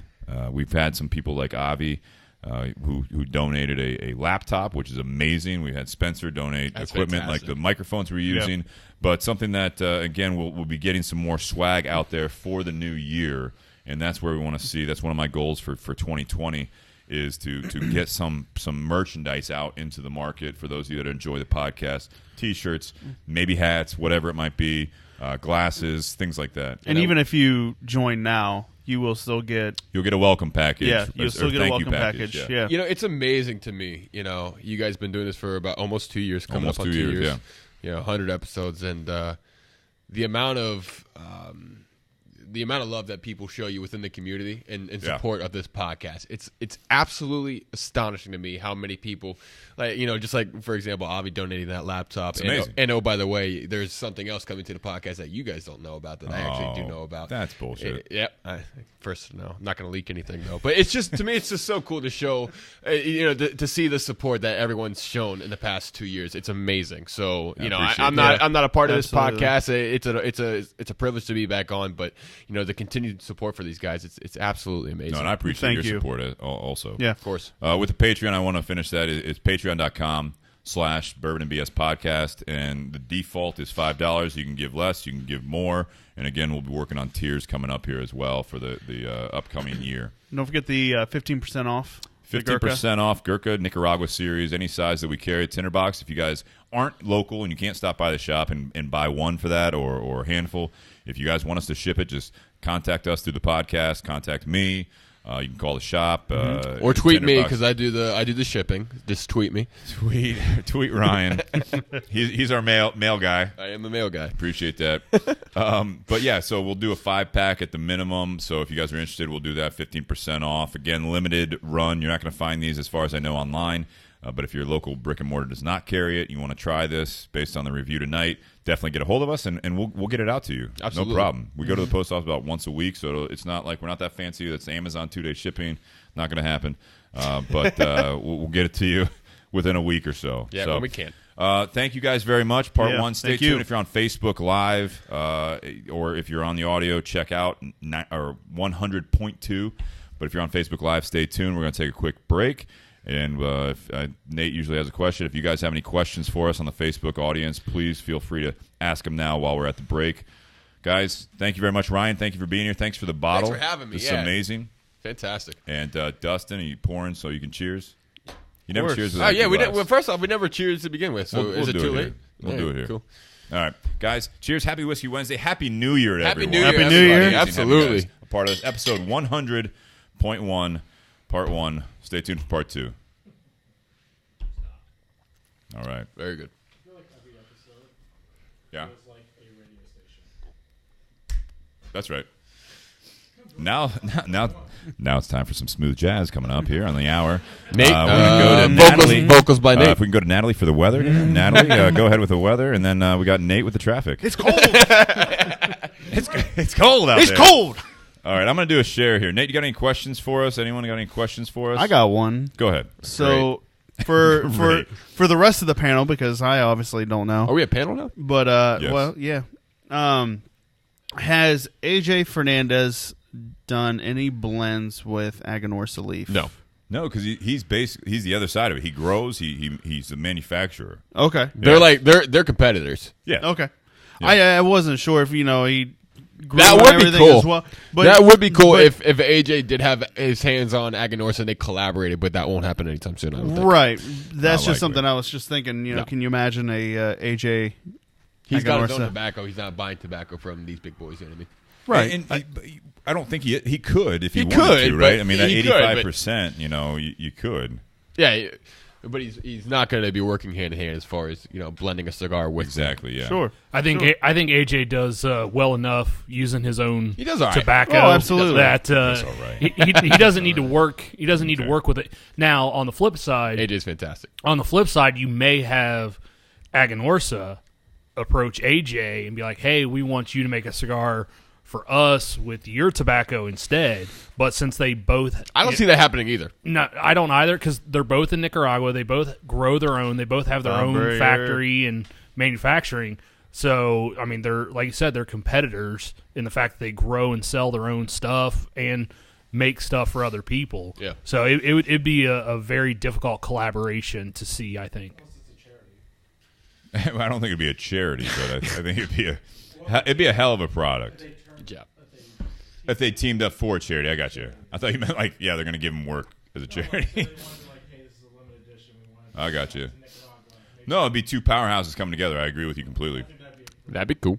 Maybe each one of them do a cigar and put it in like a 2-pack that goes to charity. Yeah, Some- or like a double Like box. JC Yeah. Newman does. yeah, every year. exactly, like JC Newman does. Absolutely, that's what I was thinking. All right, let's roll into part 2. You guys good? Yeah, Yeah. great. I kind of have to pee, but I'm going to hold it. How about you just pee now while we're on? I am right now. All right, let's go. Oh, that's warm. Yeah, gross. It's warm. So warm. That's Welcome not the back heater. to see every time with this. What? Hold on. I'm trying to figure out where the heat's coming from. Sorry, ask me. I'll cut it out. No, I'll cut it out. Welcome back Sorry. to Bourbon and BS Podcast, episode 100. This is episode 100.2. This is part 2. We reviewed our in part 1 the Gurkha Nicaraguan series and also the new Riff Single Barrel. So check out part 1. So episode 100 point 1. And check out our review of those. I really enjoyed the conversation. We got Ryan Newman in the garage still. Thank you for the new Riff Single Barrel. Absolutely. And Dustin Bovey also at the table here. I appreciate you being here tonight for episode Appreciate 100. being You've on. been a part of a lot of episodes over the last 2 years. It's amazing to have you a part of this. Love being on. Thank you. Absolutely.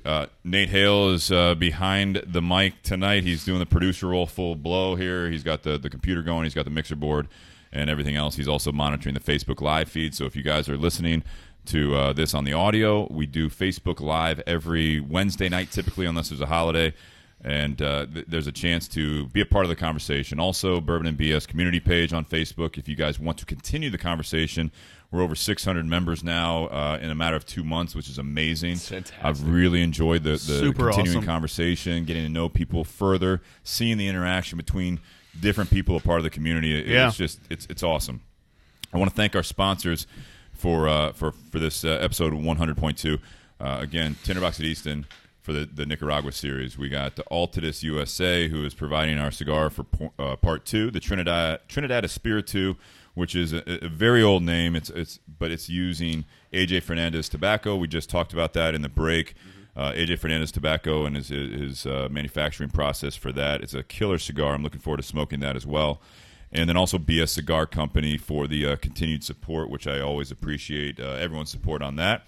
And also, if you guys are listening to the Facebook Live, it's kind of a broken record here, but the Patreon page, patreon.com/Bourbon and BS Podcast.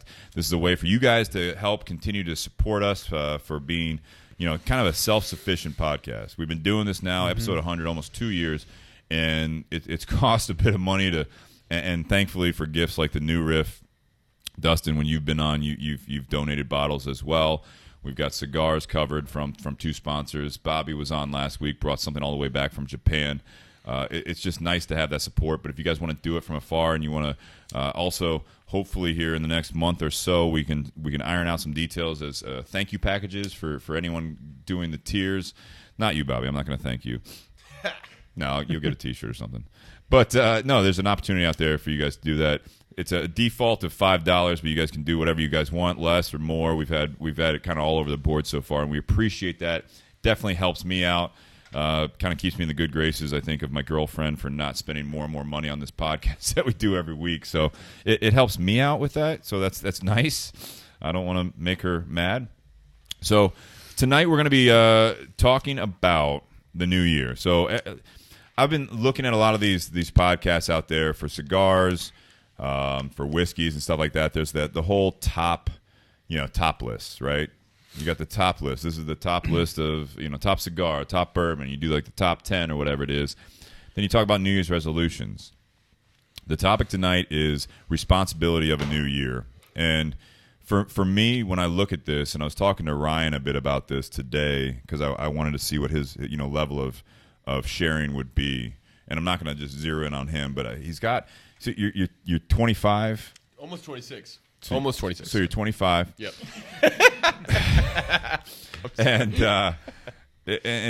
and I've known him for about 7 years, and I always like having guests on that know a lot about cigars, know a lot about bourbon, but also I know a lot about them to a point. We've been through a lot of ups and downs. The reason I'm bringing that up is because when I look at the new year and I look at the responsibility of a new year, everyone talks about new year, new you. They talk about I'm going to start working out. I'm going to start eating better. I'm going to start really paying attention to what my goals are. I'm going to make more money this year. I'm going to treat people better and all that stuff. The thing that people don't always talk about, and what I have been actually reflecting on myself, is when I look at my past, and I've talked a lot about jobs in my career. I've talked about my relationships. And a lot of times I'll talk about it as if it was circumstantial, which it may be. But when I talk back or I reflect back at relationships, I'll say sometimes like, I was in an off and on relationship for 7 years, which is been there. And you have, Ryan, and I know, yeah. and Dustin, you've had your ups and downs in relationships in the past. For me though, is that my biggest thing when I'm looking back at that is the fact that for me. I need to take the responsibility. I need to take more credit for the good or the bad that went down, because when I look at going into the New Year's resolutions, I go into the new year, the new you, whatever you want to call it. It's got to be a building block of what you were a part of. And when I think of some of the things one of the reasons that I think I'm more successful. Or just successful at this point in the relationship I'm in, the job I'm in, is because I continually respect my past. Is I look at that, where at the time I looked at it as this is just what's going on. I'm going to give it my best shot, and sometimes things happen. Going forward, I don't want to fall into that routine again, because Sure. I want it to be where it's like I need to be able to diagnose and to realize that certain things are happening when I'm not happy with it, or it's not going the way I'm wanting it to go. I need to take action, and that's the responsibility of a new year for me. Is that if you want to use a calendar, whatever it is, I want to start on Monday, whatever your thing is. But the responsibility of a new year is to not just to keep going through the outside factors controlling you, but to utilize what you've learned. And to realize how you've gotten better, what you want out of the new year. Talk about New Year's resolutions, but also I want people to have a bit more of a sense of responsibility going into a new year, new phase of their life, new section, new person in their life, whatever new job, whatever Absolutely. it is. You have these goals, but if you want to actually realize them, you want to actually bring that to fruition, you need to take responsibility. It's recognizing the path that you've taken so far to get to where you are right now, and then utilizing that, and like you said, Steve, taking responsibility to take those next steps into the new year and building upon that. I think you touched on a lot of things, and I think a lot of people, and I know I've struggled with it, is recognizing your past. A lot of people, I think, may brush it under the rug, and just kind of bury it. Roll the rug up, throw it in the dumpster, or burn it and forget about it. But at the same time, it's still a part of your past and it's a part of you. But if you recognize that and really sit and think about the steps that you've taken or that you took during that time, and focus on yourself. We talk a lot about focusing on yourself, and focus, but do people really truly do that? Or do they wait till New Year's hits and make it a New Year's resolution to start the new year and focus on yourself and rebuild versus what's holding you back from doing it at any point in the year or any point in your life? Right. I just think that for my viewpoint is that, again, taking the responsibility role is more important than people give it credit for. And I'm not speaking for anyone out there. I just look at it as, being in the cigar business for me at this point is I want to expand it. Doing this and the podcast is something that was, brought to the table, right, with Jake and myself, and we talked about we were doing something. They might as well do a podcast, whatever we started with. And then it's like, all right, so now what do we do with it? Now we've got an audience. What do we do with that audience? Do we just talk about cigars and whiskey? Do we talk about life? Let's talk about life. Let's do all this stuff. But I've learned a lot along the way from the people that have been on the show. Yeah. And that's my favorite part about doing this. Yeah. I've learned a lot about the people that are in the community page, people that are watching, the people that are listening, taking feedback. And it's not all good, and some of it's bad, and a lot of it is good. But I just, going forward, it's the active role for me is different now, and it's not an age thing. I think it's something where, for me, it's something that I know now that I look back on the past. I could have been more active. I could have taken more responsibility each year that came around, each opportunity that came around, each person that came in my life, instead of just being, I call it lazy, and not being active about it. You just kind of let things happen around you, and then it's oh, things are going well, or oh shit, oh, poor me, things are, this person's treating me a certain way. I got let go from a job, or I'm not happy with my job, or whatever it was, and you just ride through it. You just roll through it, and it's like just time is it's fleeting. Sometimes you have to be patient, but for me, it's something that, and I think of Ryan, things that I've known and been through with you in the past. There are times where I know you kind of felt that way, where you were just letting things happen around you, and you were not necessarily a victim. Like, I'm not saying I was a victim, but I just kind of rolled with it. And it can pile up on you because, again, you're not necessarily taking responsibility for the things that are happening around you. So this is something I'm glad we're talking about. This is good. I think this is good for everyone to hear. I think everyone can relate to this in some way. But I think this past year in particular has been the most beneficial year for me, at least for personal growth. I can see that. And, I think this was the year where I really took responsibility of grabbing life. Essentially like grabbing life by the balls, right? You know what I mean? There's a lot that, I continue to do, and I want to improve on. I think this year I have goals. I don't think I really have well, I don't think I have a lot of. Expand on the last year, though. Like, you say that. Yeah. But, what about it? What's changed? So, I think this past year, I think I did more to focus on my happiness. Okay. And that's, personally, I think, I get what you're saying because I know you, but, to anyone out there, that's real cliche. That's real cliche. It is, and I'll elaborate on it. This year, I did more with, getting to know myself and know what makes me truly happy, and taking away and kind of pushing aside the people that were more of kind of like toxic to me. Okay. And I think it was something that it was a long time coming, and everyone kind of goes through it. I had a lot of issues. I was drinking more. I was drinking more. I was doing things that were out of my character, and I was relying on things that weren't necessarily that it just they were destroying me. Yeah. And you and I out of everybody, we relate to that a little bit more because we were a little bit closer in that time, right? That's right. Yeah. And it's I think overall, I think this was the year where I grew more as an individual, and we can elaborate that a little bit further. But just kind of touching base on what this whole conversation is about.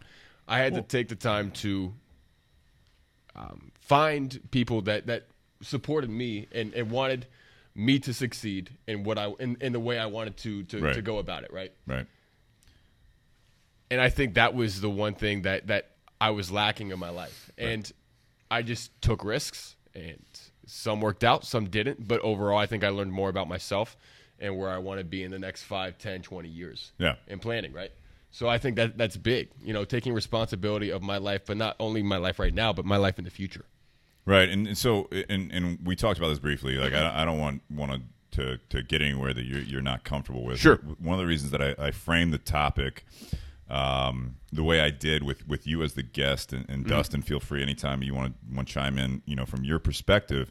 But some of the things that you're referring to, and I get why you're being a little bit vague, but to people that don't know you and don't know our past as friends, it's something that we've had some people just open their heart. Sean's in the garage watching again, and he had a very, very impactful message and story there. Yeah, I did tune into that, and it was. So with you, Ryan, it's if you feel comfortable and you can highlight more, or you can tell me no, but absolutely. So we met.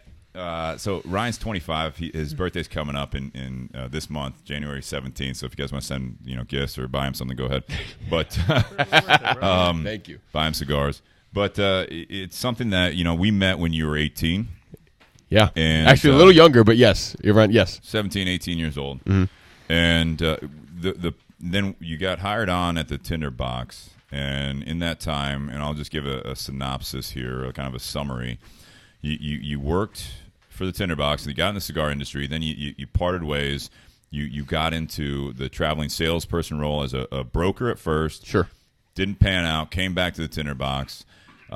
You were then tried again with another company as a full-blown salesperson, and again didn't work out for whatever reason. I'm not gonna speak for you, but then you came back, and then on top of that, you've now started this kind of entrepreneur level thing where no one really understood what you were saying, as far as the community that we're involved in locally, like when you're talking about getting into music. Yeah. All the while, you went through your ups and downs personally, and I know you had this on and off relationship. It actually very much in a lot of ways kind of mirrored a lot of things that I was going through. So that's one of the reasons that I consider you a very, very close friend. Yeah.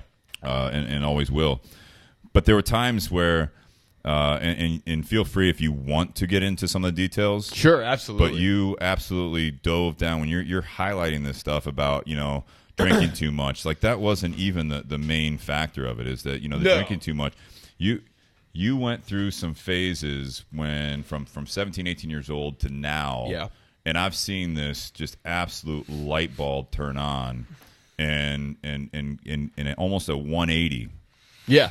Not everyone knows this. Even some of your close friends know everything about what you went through. But if you feel comfortable kind of walking us through what went through those what now 7 years. Yeah. That'd be fantastic. So starting out, being 17, 18 years old and hanging around the groups of guys that I did, I think it really kind of molded me. In the past few years, right? I think I went through a lot of changes, You know, as most people do at that age, right? You know, that's a very impactful age. That's a very, you know, that's an age where you're still learning, and like I take for granted sometimes my age and my youth. You know, I'm 25, and when I think of it, most young people do. You're right. And I'm 25 years old and going to be 26 here soon, and you know that's still very, very young, and I'm very privileged to have been able to get to know the people that I have in this community and help mold me along the way. You know what I mean? There's been a lot of people that have been very impactful in my life, and some people that don't even know how impactful they've been. Right?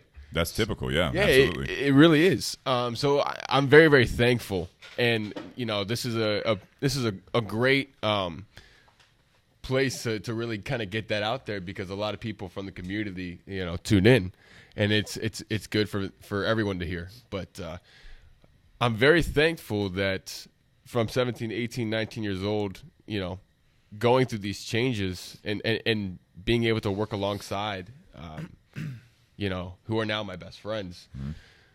I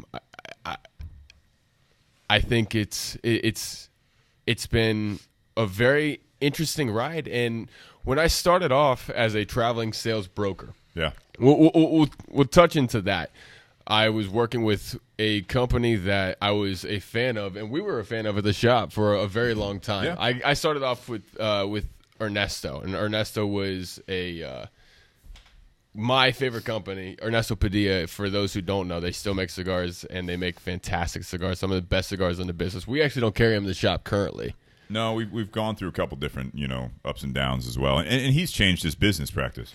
Yeah, he has, and he's still one of the best boutique cigar brands out there. If he's ever tuning in, I still think that's one of my favorite companies. So I had the privilege to work alongside Ernesto for what I don't even remember what year that was. If you could help me remember. It's been so long. 2014, 2015. I think it's 2014, 2015. It's been somewhere around there. You know, there just wasn't much training involved. I was young, and it was something that I tackled to the best of my ability for when I had the opportunity. Right. But Ernesto was a great mentor to me, and like, he still texts me every now and then. I'll still try to text him every now and then. I know sometimes his phone number kind of switches up. You know, he's been a bit quiet. He's been a bit quiet, but Ernesto is still he's a hell of a guy, and he's been a mentor. We had a lot of great conversations, and it came to fruition with some of those projects that he put out. You know, some of the things that we talked about, and it was an amazing experience doing that at 18, 19 years old. Right. You know, it was something that I didn't think that I was going to be doing, and to be quite frank, you know, with as little sales staff as there was, right? Typically, when you get on with a company, you have a direct superior. You're typically not talking to the boss, the owner. CEO, the owner directly, right? But it was a great relationship to really mold me to get to where I was in the next step, which was going on with Crowned Heads. Yep. And at the time, I was probably 20, 21 years old. With Ernesto, right? No. This is with Crowned Heads. Okay. This is moving forward. I was about 20, 21 years old. I was just old enough to drink. Okay. And I was in a relationship at the time, I think for about 6-7 years. Yeah, you guys started dating back in high school. 15, 16 years old. 15, 16 years old. Still together, going through these changes in life. At that time, not now. At that time. Okay. Yeah, at that time. Going through those changes in life. Yeah. And, you know, those they hit pretty hard pretty quickly, right? They were pretty abrupt from. Well, you were working retail, then you went to retail in the cigar industry, then you went an opportunity to go on the road, then you went back to retail, now you're back on the road. So you're sales, different aspects, but it's like retail, go out, do something. Absolutely. Failed. No, more or less. No, I mean, I'm just saying, you didn't work out, with Ernesto, and then you came back, And then you went to Crowned Heads. Correct. Went to Crowned Heads. Yes. Yeah. When I'm at at this point I'm with Crowned Heads, and again it was one of those companies where I had the privilege of being brought on and directly interviewed with the man himself, John Huber. Yeah. The owner at the of the time company. was at the time I was a lot more, I think, kind of gung ho about the industry, right? I would say so. Yeah. I think I haven't been as, I'd say, like, gung ho about the industry as I have in the past few years, and that's okay. That's part of change. That's a part of life. But at the time, I was all about the what's new, what's relevant, and I was really into the industry. So being alongside John Huber, and working alongside that company for that period of time, it was a privilege, and I made more money than what most 21-year-olds are at the time. Sure. Because most 21-year-olds you're still in college, and I left going to college Right. for that opportunity, which you learn a lot from jumping right into the career, right into your workforce in comparison to finishing college. I learned a lot within that period of time. I really did. It's something that maybe I wish I could go back and do it different. I think that's one thing that I wish I could, say and buckle down. Well, and hindsight's finish. 20/20. Hindsight's 20/20, right? But I did learn a lot, and due to certain reasons, I was on the road. I was with at the time I thought it was a healthy relationship, which turned out to be it was toxic. Right. I was on the road. I was in a toxic relationship on the road, making more money than I had in the past.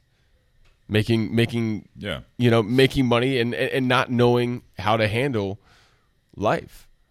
I fell victim to drinking as a result to depression.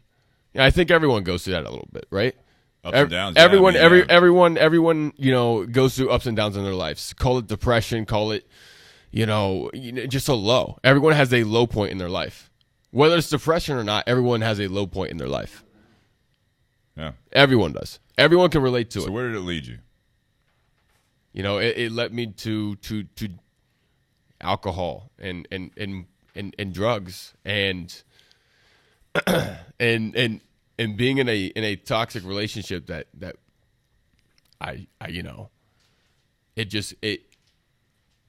it took me to a point where I could be at a now if I stay in this position, right, if I stay in this position, what do I lose? What do I gain, but what do I lose? There's give and take in anything, right? You're not with that person. You can't. You're on the road 340 days out of the year. Nate, he was in it. You can attest to it. You're on the road quite a bit, and it's not for everybody. It's something that you have to be able to adapt to that lifestyle quickly. So again, where did that lead you, though? That led me to me, that was my rock bottom. Yeah, I was there for your rock bottom. You were there for my rock bottom. What happened? I ended up. If you're open to share it. Yeah, I mean, to a point, right? That's why I'm letting you lead the conversation. Exactly. I don't want to say anything that you're not comfortable exactly. with. It led to. I've never come really like public with this, but It's up to you if you want to. I'm yeah, not putting no, any it pressure on did. you. It led to an overdose. Mm-hmm. You were there for it. I was. And I can now say that I'm very thankful for the people that I had in my life, and they got me through the toughest situation that I've ever had to handle. Being 22, 23, 24 years old. No, I'm sorry, 22, 23 years old. Yeah, at that point, yeah. Yeah, at that point. And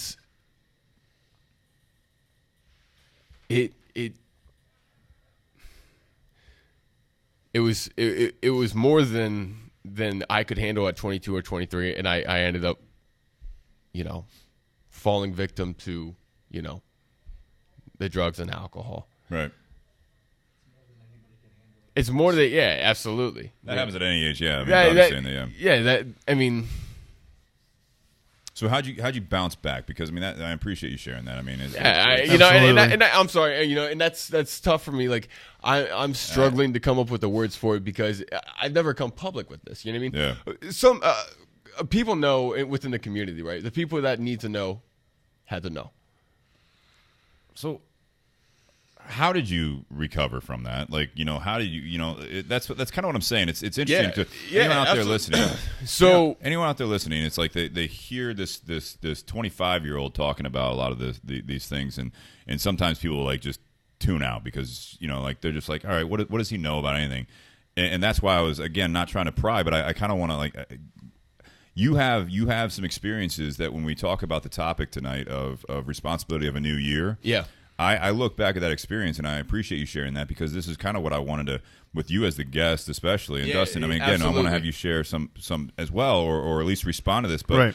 I look at, your 7 years where people like look at, I was 18 years old, and then by the time I was 25, it's like, I graduated college, I got my first job and all this stuff. It's like not everyone realizes that, it's different for everyone. At 25 years old, you've had these experiences, and again, I was there for some of them, so I remember being there. I remember the steps following it, and it was not an easy road. Yeah. And I look at you now, years later, and it's absolutely just phenomenal to see. Yeah, you're still in your 20s. You still have a lot to learn. We all do. I'm, entering my 40s this year, 2020. But it's like I still have a lot to learn.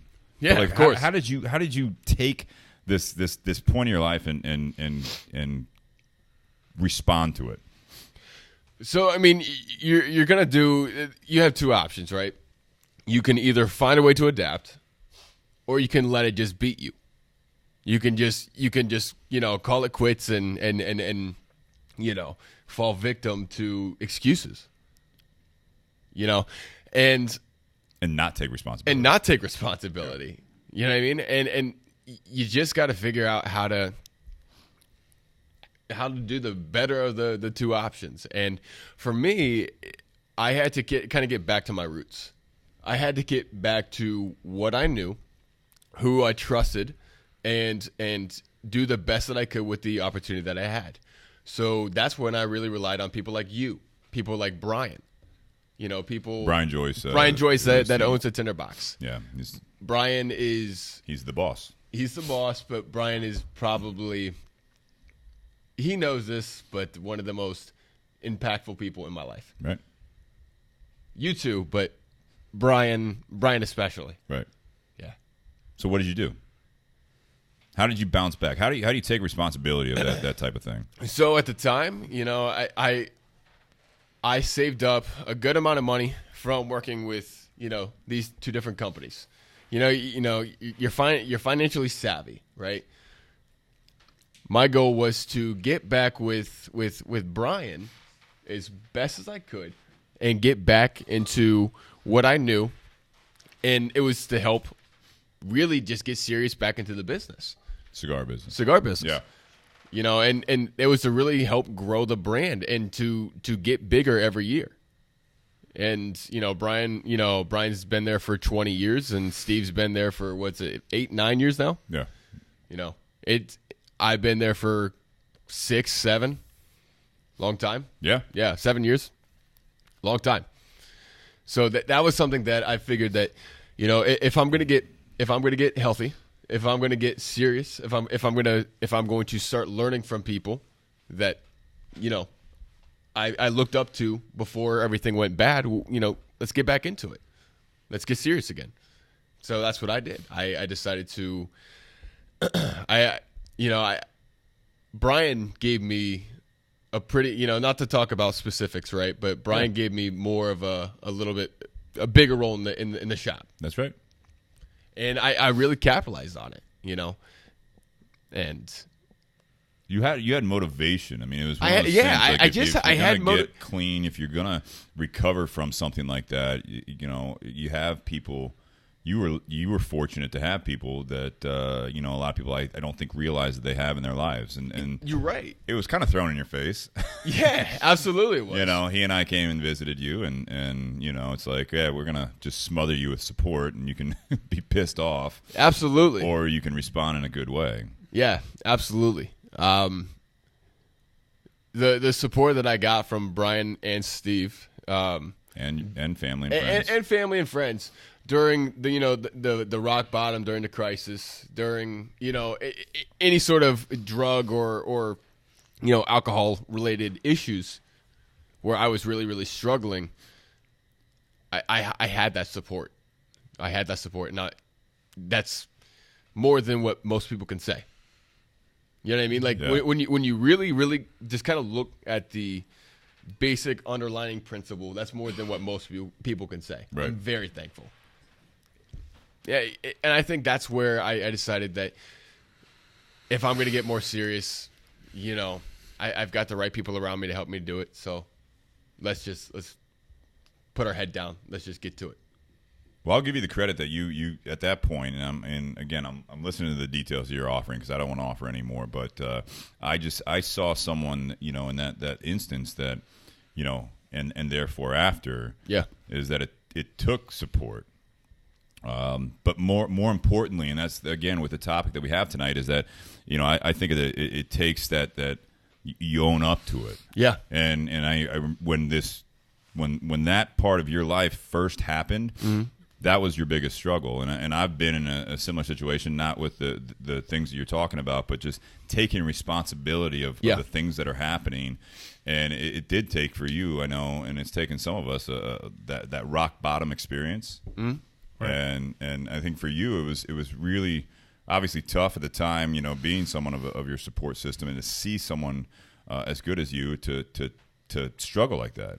And that's an extreme. I think with, again, the topic at hand of responsibility of a new year, it's no matter what you're doing. If you're just going along with the flow, if you're, you wish you could do something different, health-wise, career-wise, relationship-wise, whatever it is, it's, you want to not get to that point. Yeah. You don't want to, and I'm not making light of this, but you don't want to let it overcome you.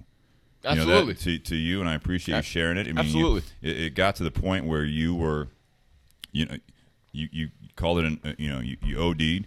It's something that, it got to that point where that was, I don't want to say it was a cry for help, but it was something that it was a realization that you didn't realize until afterwards. Yeah. You went through the process, and I know I was impacted by every step of the way. At first it was obviously the negative side of it. Absolutely. And what I feel fortunate to be a part of, and I appreciate you sharing to everyone else out there, is that it's amazing to see that as something like that can happen to you, the following days, months, years, the decades, whatever's coming, it's how you take that responsibility. And I know you said you haven't shared that a whole lot, and you don't need to share it to anyone. But as long as you hold that true to you, and you don't forget that moment, that's the goal. There is that you don't want to be there again. Absolutely. Yeah. No, I think you're absolutely right. That knowing where that place is, being there, and what your absolute low is. It's recognizing that's the hope, right? That's the goal. There's a lot of people that don't get past that. There's a lot of people that become dependent and they make excuses and they're not taking the responsibility. But I think that's recognizing it as well, and I think that's something that you did. Upon hitting that low point, is recognizing that, and Steve and the community reaching out and essentially smothering you with support.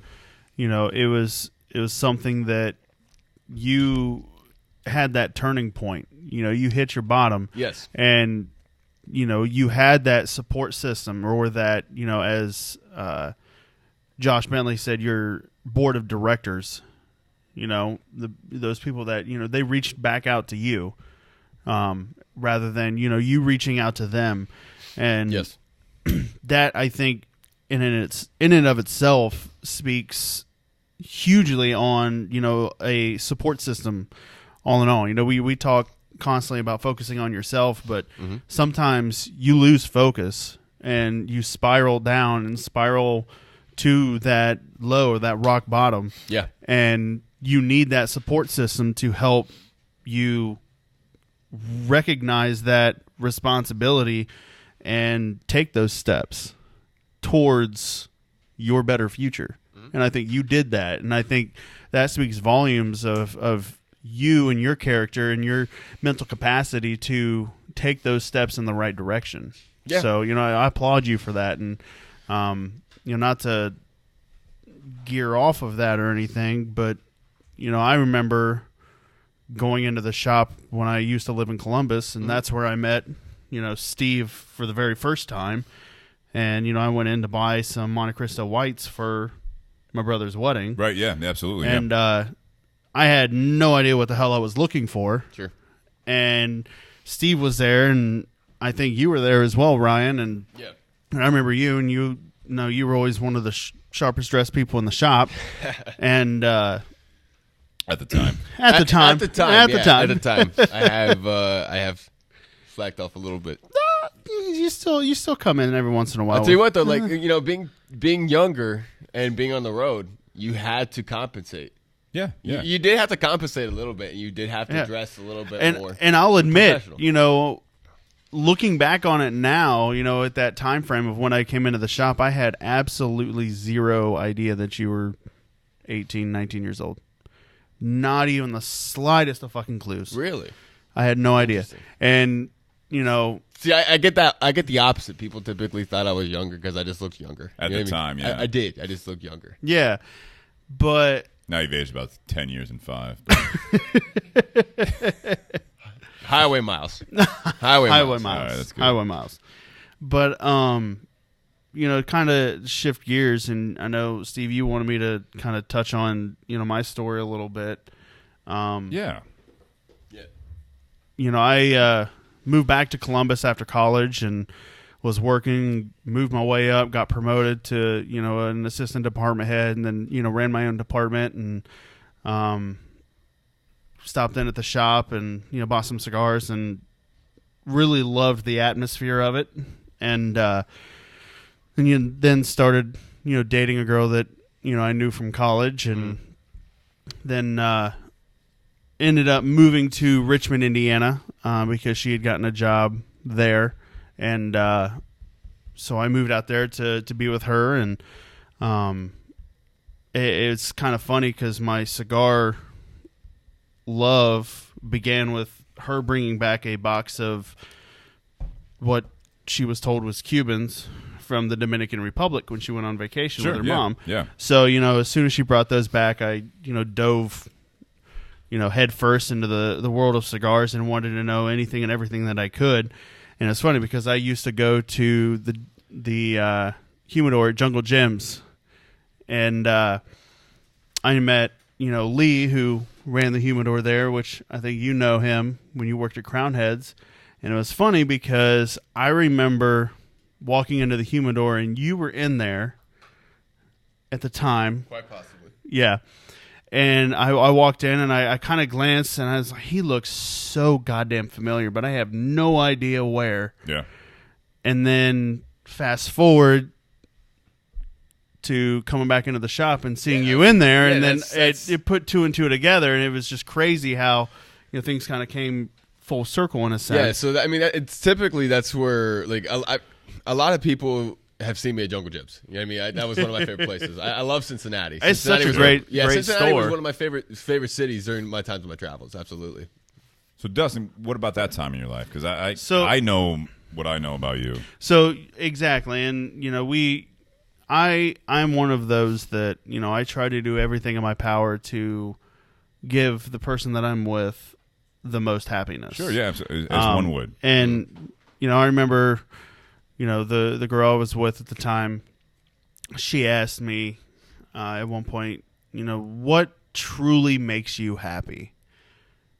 And I just kind of looked at her, a little confused because it was an off the wall question. And I was like, well, what do you mean? She goes, just what truly makes you happy? And I said, honestly, just knowing that I make you happy and knowing that I can make others happy and make their days better and put a smile on their face. Mm-hmm. I get great joy in that, knowing that I can make a difference in someone else's life, whether it be within, a 90-second interaction or a 2-hour conversation, in a podcast. It doesn't matter what it is or where it is. If I can make a positive impact and make their day, even just their day, a little bit better, I know I've accomplished something. Where did that conversation go, though? Why was she asking? So, I to be honest, I don't know why she was asking at that point. But fast forward, we got engaged, and we were together for a total of 4 years, engaged for 1. My mind thought I did everything that I could have to make her happy, but, I made my own mistakes where at the time, I was living in Richmond, Indiana. I had no family out there. I had no friends. I was in a completely different area. Yeah. It was an hour and a half drive, to my parents' house. To home. Hour and 45 minutes to Columbus or so, where, my brother lived and, my best friend, Cedric, who's been on. And I didn't really have anyone. So, I didn't have anyone to hang out with. And, she would go home and visit her mother a lot, because her father had passed away. And, so I had a lot of time, whereas, just me. Just because you. I had to work, I had no one to hang out with, and I'm a social person. I love talking to people. I love getting to know people.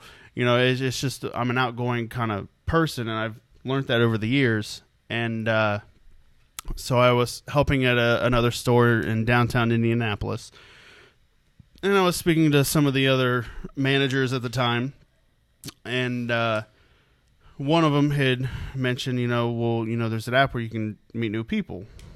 I didn't know anything of it or any apps or anything like that. And, I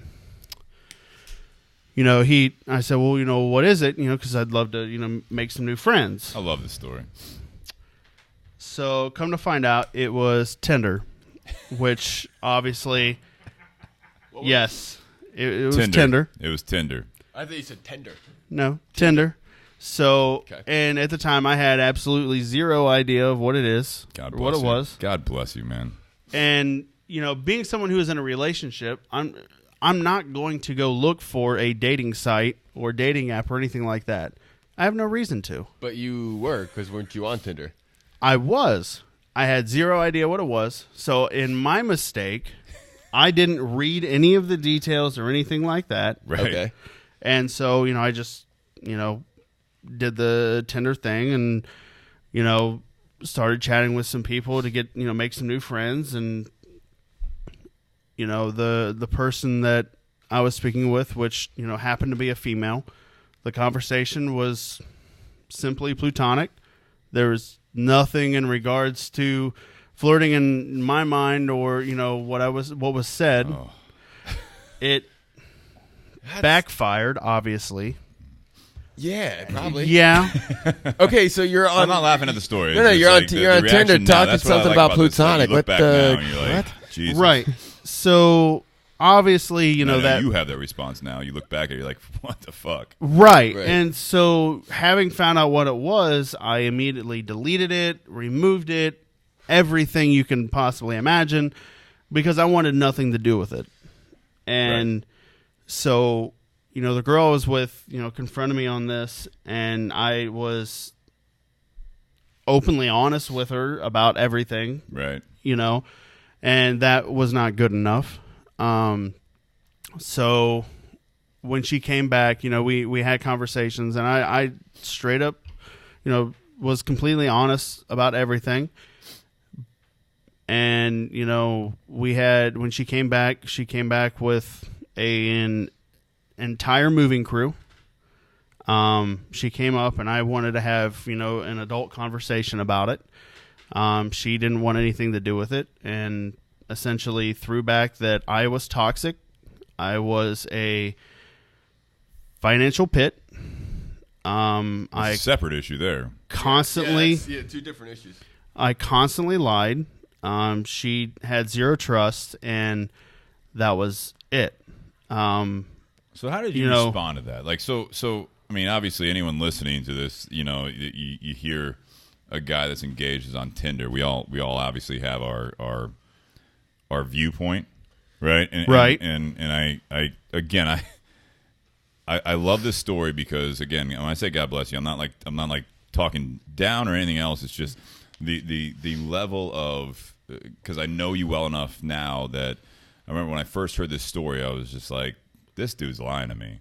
You know what I mean? Like I probably had the same kind of responses as she did, and it's that, again, with the topic at hand of the responsibility of a new year. Yeah. Right. It's if you were that naive about Tinder being a dating thing, like I don't think you talked to many guys on that. You know what I mean? It was just kind of like, well, I guess I'm just more things in common with females on this app, and I'm just talking to people. But fast forward a little bit. You know now. You know. So fast forward. I moved back to Columbus. I started going to the shop a lot more. That's where I met Steve and Jake and a lot of the other guys and the regulars in there. Became really great friends with them, and I was struggling a lot with it. Based on that story, I would imagine you're struggling quite a bit, because if you truly didn't know about that, then it's all sorts of new things. It's all sorts of realizations. You get it. Like I would, right. If it were me and I was at that point where all this shit's happening, you realized her viewpoint, right? Clearly, right. And to this day, you do. Yeah, and at that time, I clearly understood her viewpoint, and the last thing I ever wanted to do was give that kind of impression, and to anyone, to anyone yeah. for that matter. And unfortunately, I made that poor decision, and it backfired. Looking back on it, there was a lot of other signs that I didn't realize, that things weren't meant to be between her and I in the first place. When she asked that question about what makes you truly happy, I mean that looking back now, that's a flag, right? So there was a lot of flags that popped up with that I didn't look at and didn't pay any attention to, because I was so focused on making her happy. And I'm sorry, when exactly was this again?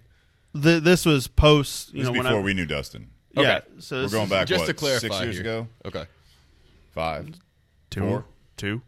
Shit. 2.5. Then that's not really. I mean, we not kind of that knew you then. Yeah. I Right. feel like I knew you then. So, I looking. So what did you learn from this? Like, let's Yeah, it's kind of like get it back on. I mean, So I asked Brian, obviously, with his situation. Stay away from anything that could even remotely be a dating app or dating site. Stick to of any form. Facebook, but not even then. I mean, that, Right. Any social media sites, take Face is Tinder cool. out of it. Face is cool, Facebook, too. Instagram, any of that stuff. It's one of those things. Like, you don't know the Right. impression you're going to make. Right, and words are only in text as far as the other person reading it. Yeah. You That's know, absolutely and right. Looking back on it, it was, like Bobby Crow said, it was a blessing in disguise, and it really was. I wasn't happy with where I was, and I never realized that. Sure.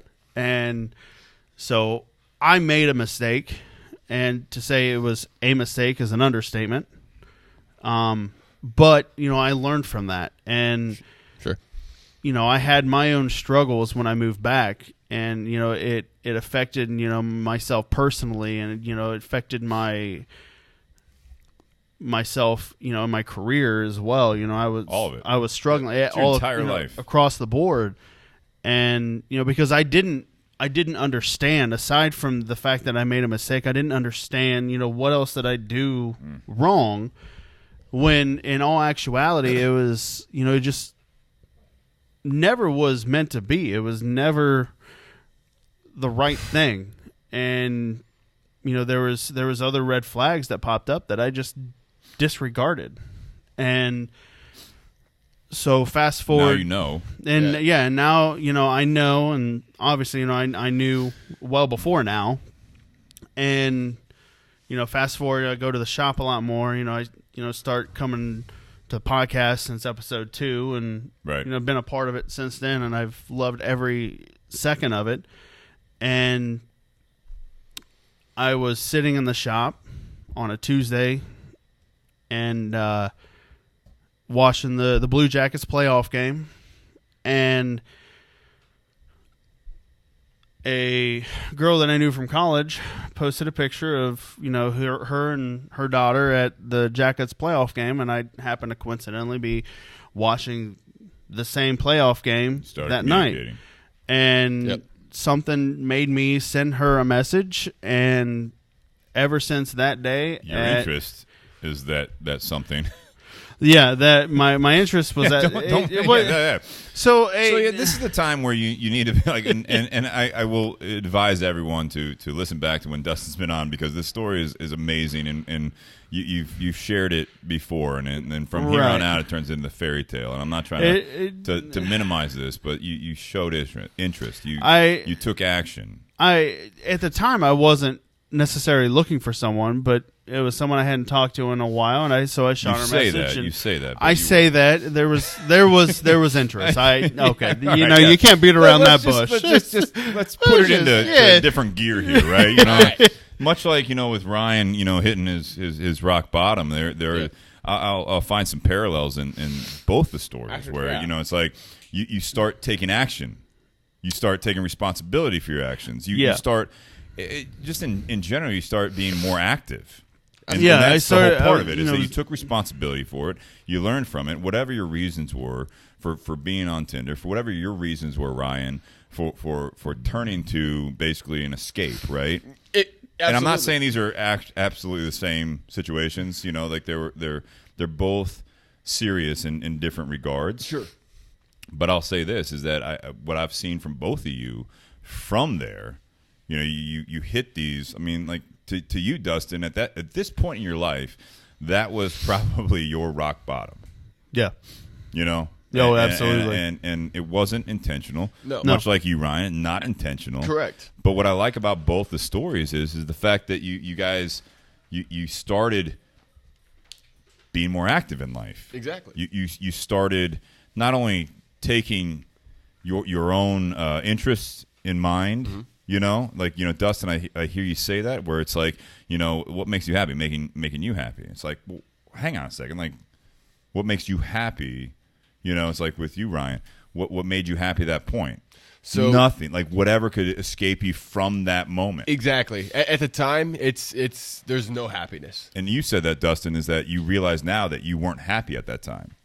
Correct. So whether or not you knew what Tinder was, you know what I mean? It's like you were seeking some sort of social escape, friendship, escape. Like you were just trying essentially to what it was. You were escaping reality. Everybody has an escape. Everybody has a rock bottom. Nobody's just the exact same, right?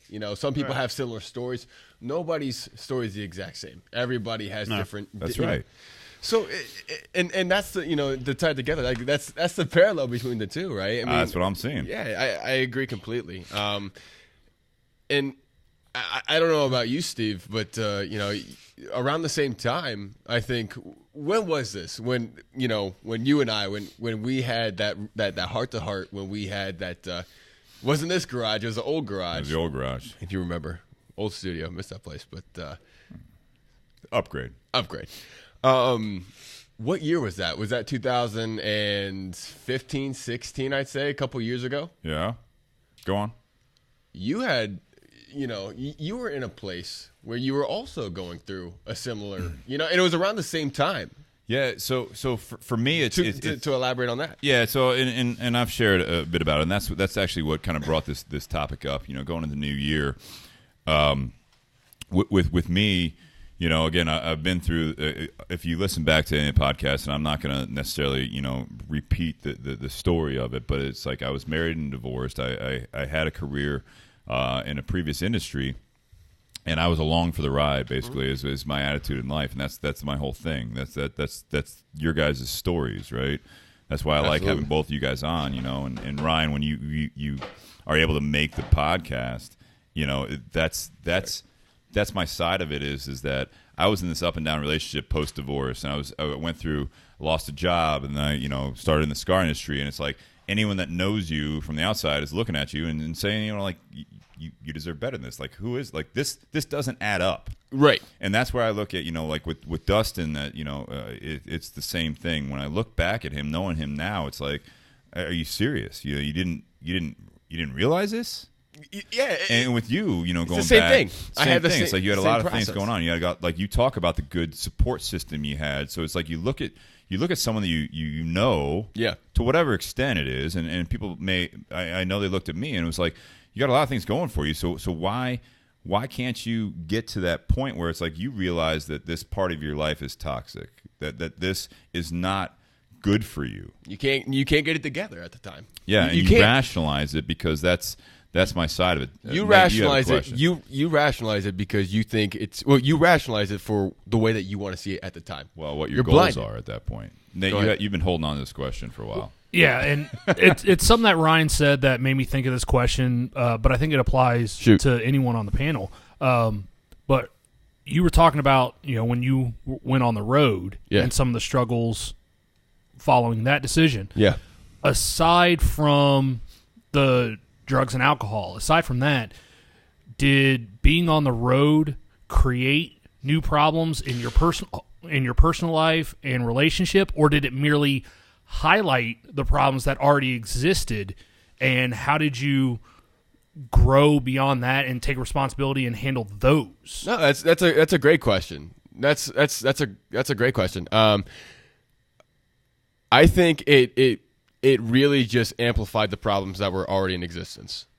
I was going through a relationship where she was, she was cheating the entire time I was on the road, essentially, right? Just to call a spade, and I'm not going to say this person's name. No ill will. For the people that know, they know. But go ahead. Yeah, go ahead. I mean, not to get but no, it's just you're in a relationship with someone in high school and you think it's a fairy tale, and you realize that you grow old, or you get older, you go through stages in life, and you change. You grow up. You grow up. You just grow apart. I am not the same person I was back then, but I've evolved and I've changed for the better. Everything that every step in my life has made me a better person, a better man. So the similarities I see. Do you have something else, Nate? I'm sorry. No. But so the problems were like when I was on the road, she would be, we would be distant. We would be fighting all the time, and it would be a mutual thing. We weren't seeing each other, right? And it created just a gap, not just in our, not being able to see each other, but emotionally there was a gap there, is what I'm trying to say. There was an emotional disconnect being on the road. Yeah. Well, the road didn't create the problems. Those problems were already there. Because I was on the road too. Yeah, and you have a very successful relationship. Yeah, being on the road when I came home, like that helped better our relationship when we got home. So I'm not trying to say that being a sales rep on the road all the time. No. Like that's the end of a relationship. It can work. It can work. It can work in the situation you were in, like the situation you were going through. Correct. Like with the situation Dustin and Steve have gone through, like there are certain stressors that occur. So that kind of highlight some of the issues that are already underlying. Let me say this, and then Ryan, you can go after that. Absolutely.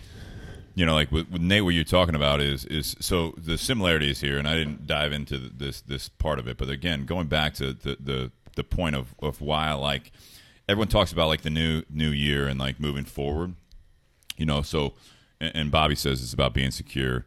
Doug Ruffalo says the realization that you have changed and need to move on is not an easy one, especially if you are holding to an idea that isn't real. That's the point, right? It's a self-realization. You know, the two guys with me at the table tonight. It's something that I went through as well. It was trying to make someone else happy. It was trying to put others in front of you. Yep. You know, and so when you look at all these New Year's resolutions, and correct me if I'm wrong, anyone listening in the garage or on Facebook, or if you guys want to, be a part of the community page, or respond back to any of the outlets you have on the podcast if you're listening to this audio-wise, the thing that comes back to me is that when you're not actively, taking care of yourself, all the New Year's resolutions is about, I'm going to eat better, I'm going to work out, I'm going to be more financially sound, I'm going to be a better person. They're very, very selfish, right? In a good way. Right? To a point, right? To a point. Everything that you guys have talked about tonight and what this is going down, and this is, in a sense, kind of the way I saw it going, and this is why I wanted to talk to both of you guys about this and everyone out there, is that it got to the point where Nate, you and your wife have issues. Everyone's got issues. Right. Everyone does. No, I'm just saying, realistically, she wins. Like, it's not all fucking sunshine and rainbows, right? So you always have your issues. It's how you deal with it. It's what your priorities are. So what I appreciate about you, Nate, that he's not on the panel tonight, but you guys are listening to the audio, so you hear him as if he is. My thing is that one thing that I admire about you is that you've established a point where it's about you and her. It's not about her. Yeah. It's not about just other people. That's the big thing. Taking responsibility of a new year is there's a lot of people in your life. And there's some that are closer than others. There's some that are more important than others. Yeah. But what I've learned, and when I say taking responsibility or responsibility of a new year, is it's not don't forget about yourself. I mean, that's too easy. You know what I mean? It's the fact that it's like, if you want someone in your life, they have to be able to reciprocate. Because that's their big thing. Like Nate, you and Jess, what I know about you guys since I've gotten to know you guys better is that you also, Nate, put your priorities as priorities. Sure. And they include her. And you've talked about it on the podcast before, and I'm not trying to dial into you as much, but it's one of those things that these two stories, when you talk about relationship, you talk about career, you talk about everything else, it was always someone else first. And the responsibility of a new year is people come and go, and this is a time where that people are reminded that they need to take care of themselves, and you need to know what your priorities are. So that's where I look at you, Nate, and what I admire about what you're saying is that when I look at you and Jess, it's something that you make sure that both interests are taken care of. Now, you're to a point in your relationship, obviously being married for several years, that it's not like, well, if she disagrees with me, I'm out. Yeah. You know what I mean? I'm not cutting it off, but there's an importance there of what you want. And that's where you guys have gotten to, what I know about you. And we haven't gotten to that point. Absolutely, That's the responsibility of a new year is the fact that now you have more people involved, new people involved. Yeah. Mm-hmm. And the people that you have, you don't forget about the bullshit that you went through. You know what I mean? You don't forget about the relationship that you were in, and there were a lot of red flags looking back. You didn't realize that at the time. Ryan, the same thing. It's like you don't realize at any age, but especially at that age, like you brought up, you were the one that introduced the part of the fact that, at 22, 23 years old, you weren't prepared for it. You had this thing where the other person wasn't treating you right. The careers weren't really grooming you. There wasn't that leadership. Right. And so now you look at it like going into this new year, no matter what your resolutions are, it's just the fact that you got to build off of last year. You got to build off of every previous year. You got to build off of the relationships you've been a part of, you're currently involved in. And that's for me, like, this was the year that I think I went for a full cycle where I had everything in line. You know what I mean? 2018 and 2019, during about the wintertime, was when I really had everything in go mode. Yeah. if you remember correctly, right? Makes two of us. So sure. So with that being said, I think this is a good time now. Like, you know, we've established that, you know, in order to actually be happy, you got to be happy with yourself, right? That's number one. You got to figure out how to be comfortable with yourself, which, you know, I think the three of us can all kind of contest that, you know, we've all done that, right? Well, it's a constant struggle. I mean, I got to be honest. I mean, there's still times, you know, like even going into this new year, you talk about that. It's something that it's a constant work. Basic underlying principle is you've understood the, you know, you've figured out how to, despite what maybe like arguments you have at home, Right. despite what's going on at work, despite what's going on. Any personal problems, right? There's a number of things. Maybe you know you're having problems with balance. You know you don't have you're not making enough money at your job. You know you don't have enough. You know you can't pay. You know you're struggling to pay your rent. There's a lot of people that are going through real problems. But when you figure out those problems, what do you do to tackle them? And I think that's what we should really talk about next. Is what have you done this year? What are your goals? Well, and what are your? I mean, what's the next step for you? Like, and that's what I want to lead into. Like, as we these podcasts can go for a long time, and you're absolutely right. So that's what I want to lead into. Your parting thoughts. Yes. Okay. So, who wants to go first? I'll let Ryan have the mic. I mean, you're on a roll already. So. Yeah, you brought this up. Right. No, I mean, this year, I mean, I've got personal goals. Like, I want to buy a house this year, right? Yeah. That's one of them. You know, I want to. I think over in the next few years, I mean, I want to get married. Like, that's a next big thing, right? Like, Few years. No, not a few years. Like, All right. probably like a couple years. I was gonna say. Yeah. Let's dial it back. Yeah, I was gonna say proposals. Proposals coming probably a little sooner than that. No but- spoilers. No spoilers. No spoilers. No spoilers. But yeah. Well, So it's been in the works. taking what you know, like you shared a lot tonight, Ryan. Yeah, And so you, absolutely Appreciate Dustin, that. It's amazing. So taking all of those experiences, going Yeah. into the new year, and we talk about responsibility of a new year, right? Yes. So let's put that quantifying factor of a fucking calendar. Yeah. You know what I mean? Like, so January that's- 1st, where are we going? I you, am. Ryan. For me, I think I want to continue with the path of making music, helping artists grow. You know, that's a venture that I've done that we didn't even really. We haven't talked about. Yeah, we have to have you back on. Yeah, we haven't even talked about it. You know, it's been quite some time, and I think when I was on last time, it was still fresh, right? That was July 4th of 2018. When he was on. Yeah, no, Yeah. that was kind of actually Whoa. that was my peak. That was when I was like really, really getting into it heavy. Actually, Yeah. yeah, So what do you want to do? Where do we go? growing it, man. We're getting bigger. I mean, there's so many people in Columbus that I've been able to network with, and I've surrounded myself with positivity. Right. So Number one. That's a key factor. Number one, you know, I have an amazing partner. I've got amazing friends at the shop, and I've been able to network with a lot of really positive people, professional people, artists that are, you know, it's been an amazing ride. I've been able to meet a lot of people that I didn't think I'd ever be able to meet.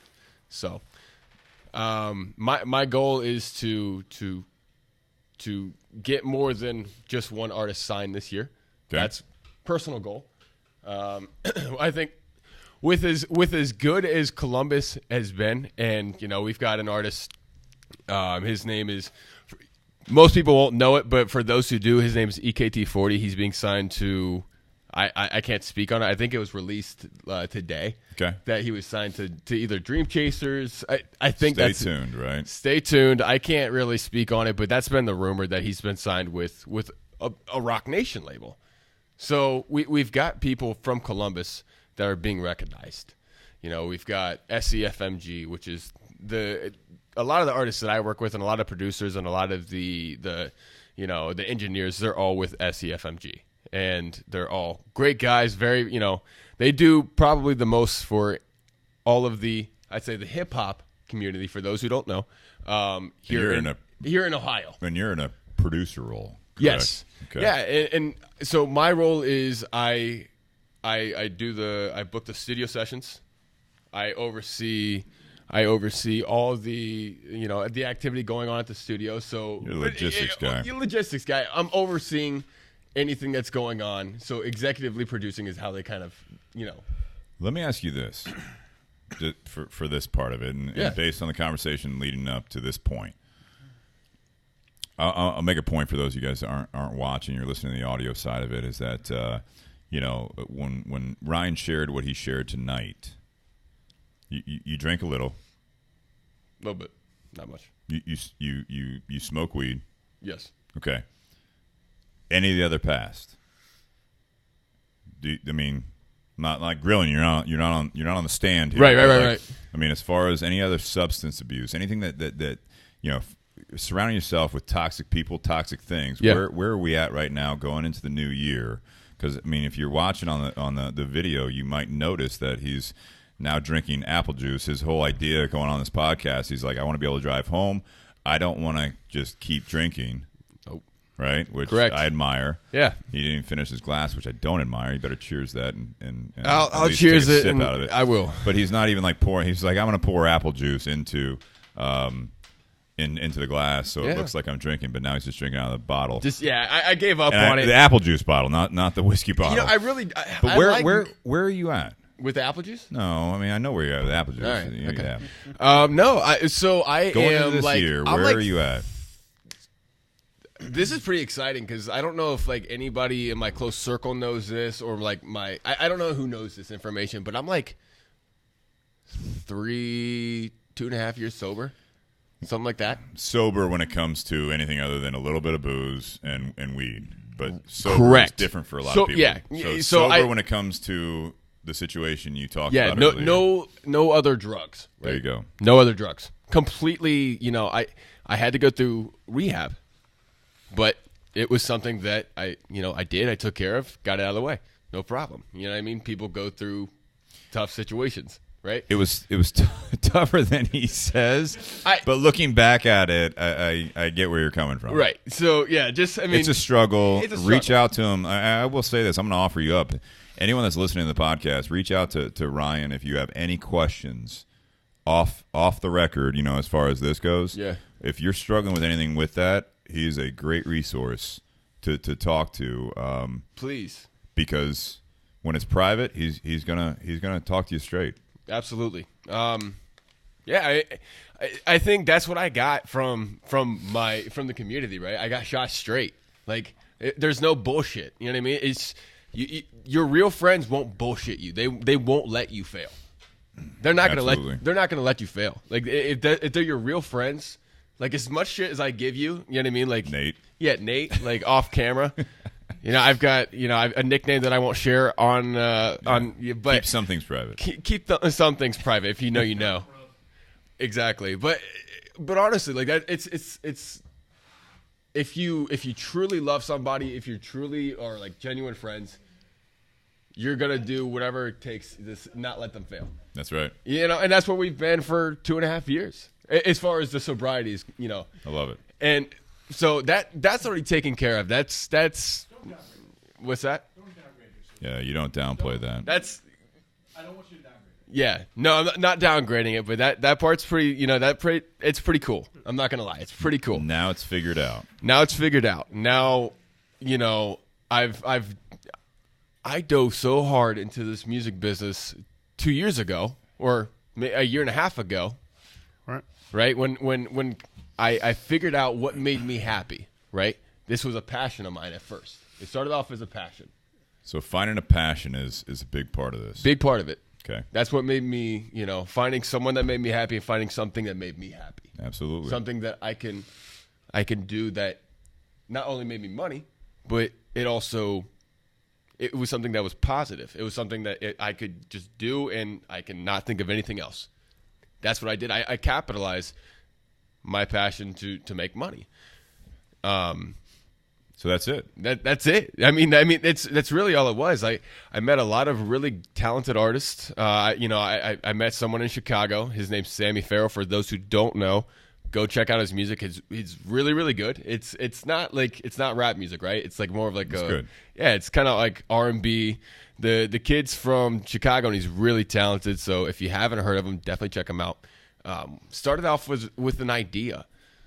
I started off wanting to make a music video for this guy. I wanted to fly him out. I wanted to do a concert for him. I wanted to be able to make money off of a marketing tool by having the show and making money off the show, and then doing the music video. Yeah.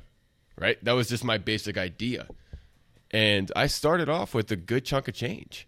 And I wanted to invest it into something. And this was something that I had an idea with a couple of friends that were a little more involved with the music industry. They said, hey, if you have some money, and we could figure out how to do something if it's done correct, if we take the time. That's what we did. And it took the time. It took the time to actually research everything.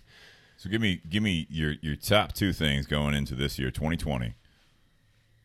2 areas of life. Give me real quick, and then we'll go to Dustin here as we close out. Mm-hmm. What are the 2 things going into the new year, taking responsibility of a new year? For me, I would say to stay motivated and to figure out how to stay motivated. That's one of my goals. In what arena? In everything. Okay. I think I want to stay motivated with, I know I want to stay motivated with the music, right? That's number 1. Number 2 is I want to be able to do whatever it takes with Brian to not only grow the business, but to also be able to, make ends meet. There you go. And when I say ends meet, I'm sorry? And Erica. So I'm not leaking saying anything. spoilers. I'm not leaking I'm just saying, anything. just in the relationship in general, where are we at? As far as happiness. I've never been in a better relationship ever. There you go. Never been in a better relationship ever. She is my world. And so ironically, she was my 2nd grade crush. So she was not they this, they don't know this. I understand. Where are we going this year with her? I don't want to cut you off, but I mean, based on time, where are we going? As far as it's a good thing, right? Yeah. You talk about the house; it's growing. Buying a house, there you go. Eventually getting married. Yeah. Proposal, yeah. I love the smile you're trying not to show. I don't know. I don't want to leak anything. I know we're not leaking anything. I know, but I know if I end up getting talking about it, I'm gonna end up saying something about it. I don't want to say too much. So Dustin, I just don't want to release too. I don't want to say too much before you say before anything Ryan else. spills the beans. Dustin, same to you, right? Going forward, right? So based on the conversation tonight, top 2 things going into this year, responsibility of a new year. Where are we at? So, this past year has been full of a lot of changes, and that's an understatement. And Steve, that, and yeah. a lot of the listeners, they're very well of that as well. If you've listened to previous episodes, yeah. If you've not, I got engaged in April. We bought a house and closed on it at the end of May, and that's now where we live. Small things, just small things. Yeah, it was real small accomplishments. Yeah, and our daughter started kindergarten this year, so it was a lot of big changes, a lot of things at once. I think it kind of came a little overwhelming for us at first, but we've gotten into a groove with it. I haven't been at the shop hardly at all, based on priority changes and work and things like that. But all of the guys at the shop, and Steve and Jake and everyone else that I've become really close friends with, that's never changed. You guys are all still extremely close friends, and that's the strength of the community all in of itself. Thank you. I wouldn't be where I am today if it wasn't for all of you guys and my friends and family that know all of the struggles I've been through, and the point where I am today. And it's just it's been pure happiness. So 2020. You know, so Yeah. so moving Top two. so things. top two things moving forward. You know, we've Because I love what you're saying. I do. I mean, again. So move forward. We've set a date for our wedding. Yeah. It's May 17th of this year. Yep. To stay with the 17. But you know, my top two things is, you know, I want to work to get my own store at work, Okay. which Be a, you know, a GM. yeah, So essentially be promotion at work, the yeah. leader of the store. That's awesome. You know, and it takes a lot of hours and a lot of dedication with that, you know, and I thank, you know, Kathy with her support for that. Yeah. I know it's a bit of a struggle for her because, you know, she wants me at home as much as possible, and I would love to be at home as much as We all possible do, as well. Yeah. But you know, that's number one, and you know, number two, I just, you know, I want to be the best father and best partner for Kathy and Cadence as I can be, and you know, be a better version of myself, you know, for myself, There you go. but I like also that. but also for them, you know, and you know, it does start with me, and you know, if I can't be a better version of me, how can I, you know, expect myself to be a better version for them? Absolutely. So, you know, that's a great point. that's a my great point. goal for this year, is to really focus on myself. And it's not that, you know, I'm trying to be selfish. It's because I want to stick around.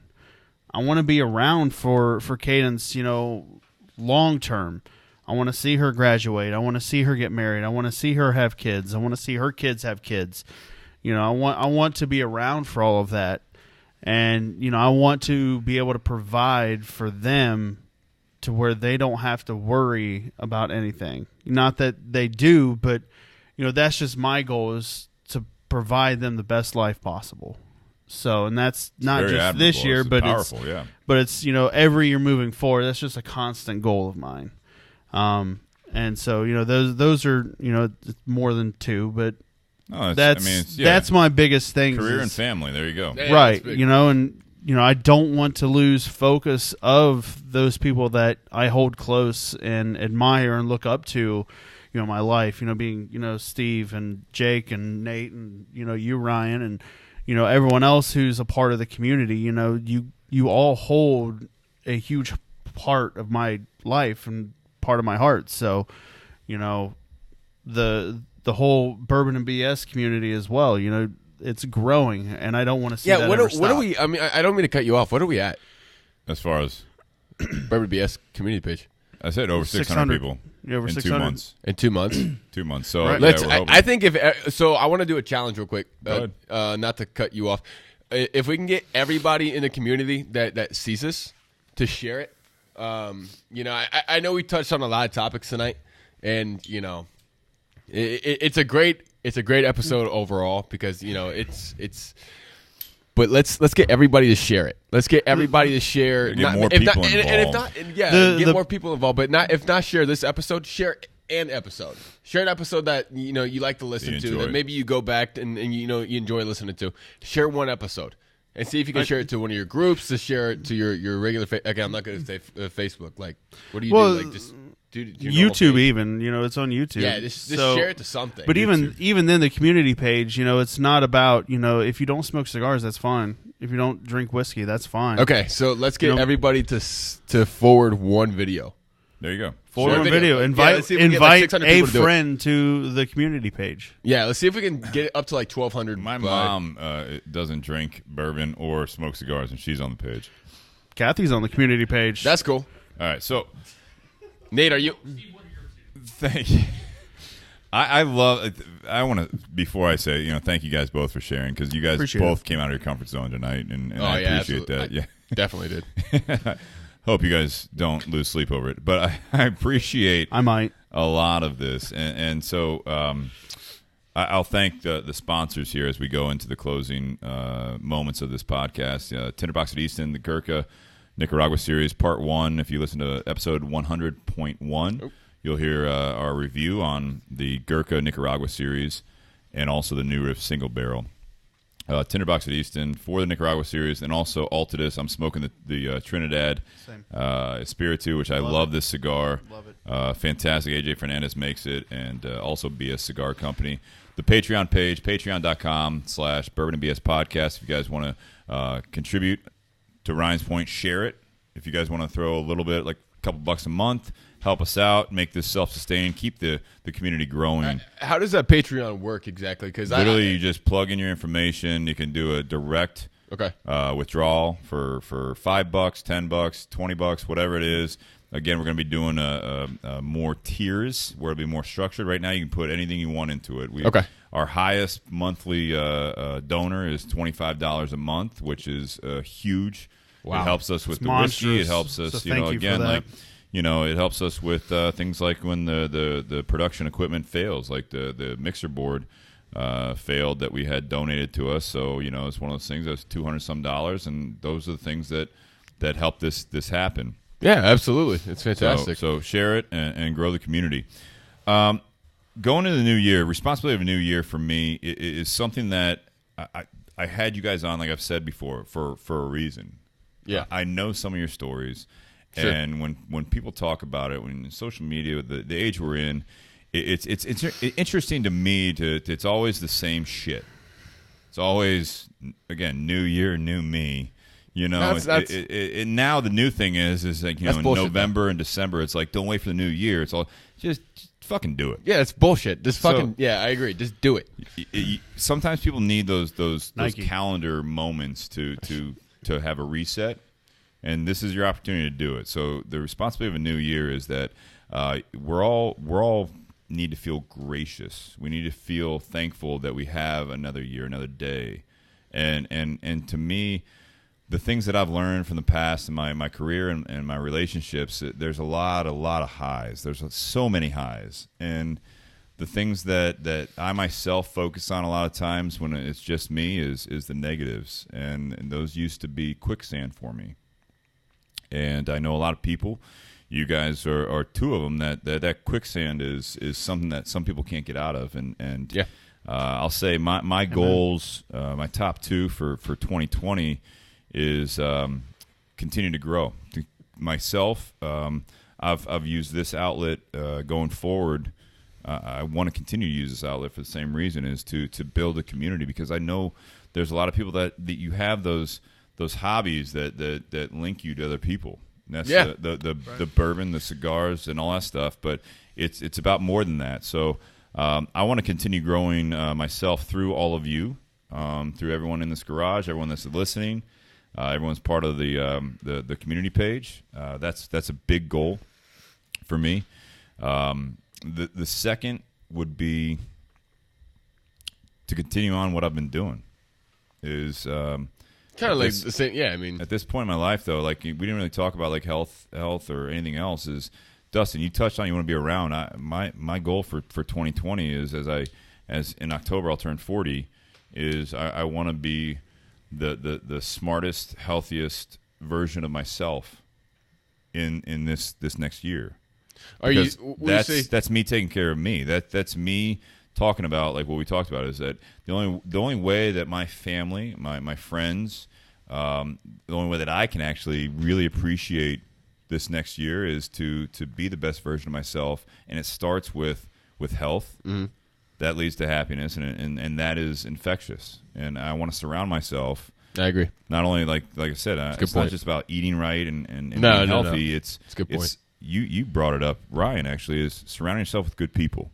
Yeah, and that's what this whole thing is about. So I'll leave you guys with that. Is mental health is I want to mental health is huge, and that has to do with not only yourself, but you have to have that intake of positivity and the hunger and the striving the drive, forward, the drive, the focus.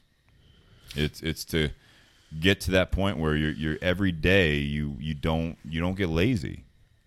You go forward. So, guys, I want to thank you. Episode 100.2, part 2. Thank you, Steve. This is amazing. Cheers, guys. Ryan, cheers. Cheers. Not your apple juice, but yeah, what's left of your cheers. new Riff. Thank you very much, guys. We will see you next week. We got a great guest. It's going to be someone that is a strength and fitness coach.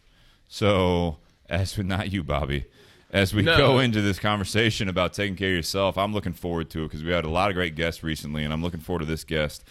Caleb will be on next week, and I hope to learn a lot from him. I also look forward to the whiskey and the cigars, as always, and hanging out in the garage. What's it going to be next week? Friends. Whiskey. We don't know yet. Oh, okay. We don't know yet. I wasn't sure if you did that a week We've before. got some. If you look over to the left, we've got some donated bottles over there. So we've got an arsenal waiting to happen here. So guys, tune in next week. Thank you very much. I hope you guys learned something tonight. And as always, thank you so much. Again, Thank you. cheers. Cheers. Happy Whiskey Wednesday. Happy New Year to everyone out there. Yeah. Guys, thank you for being here. Thank you to the studio Make it a audience. great one. Cheers, guys. Cheers. Cheers.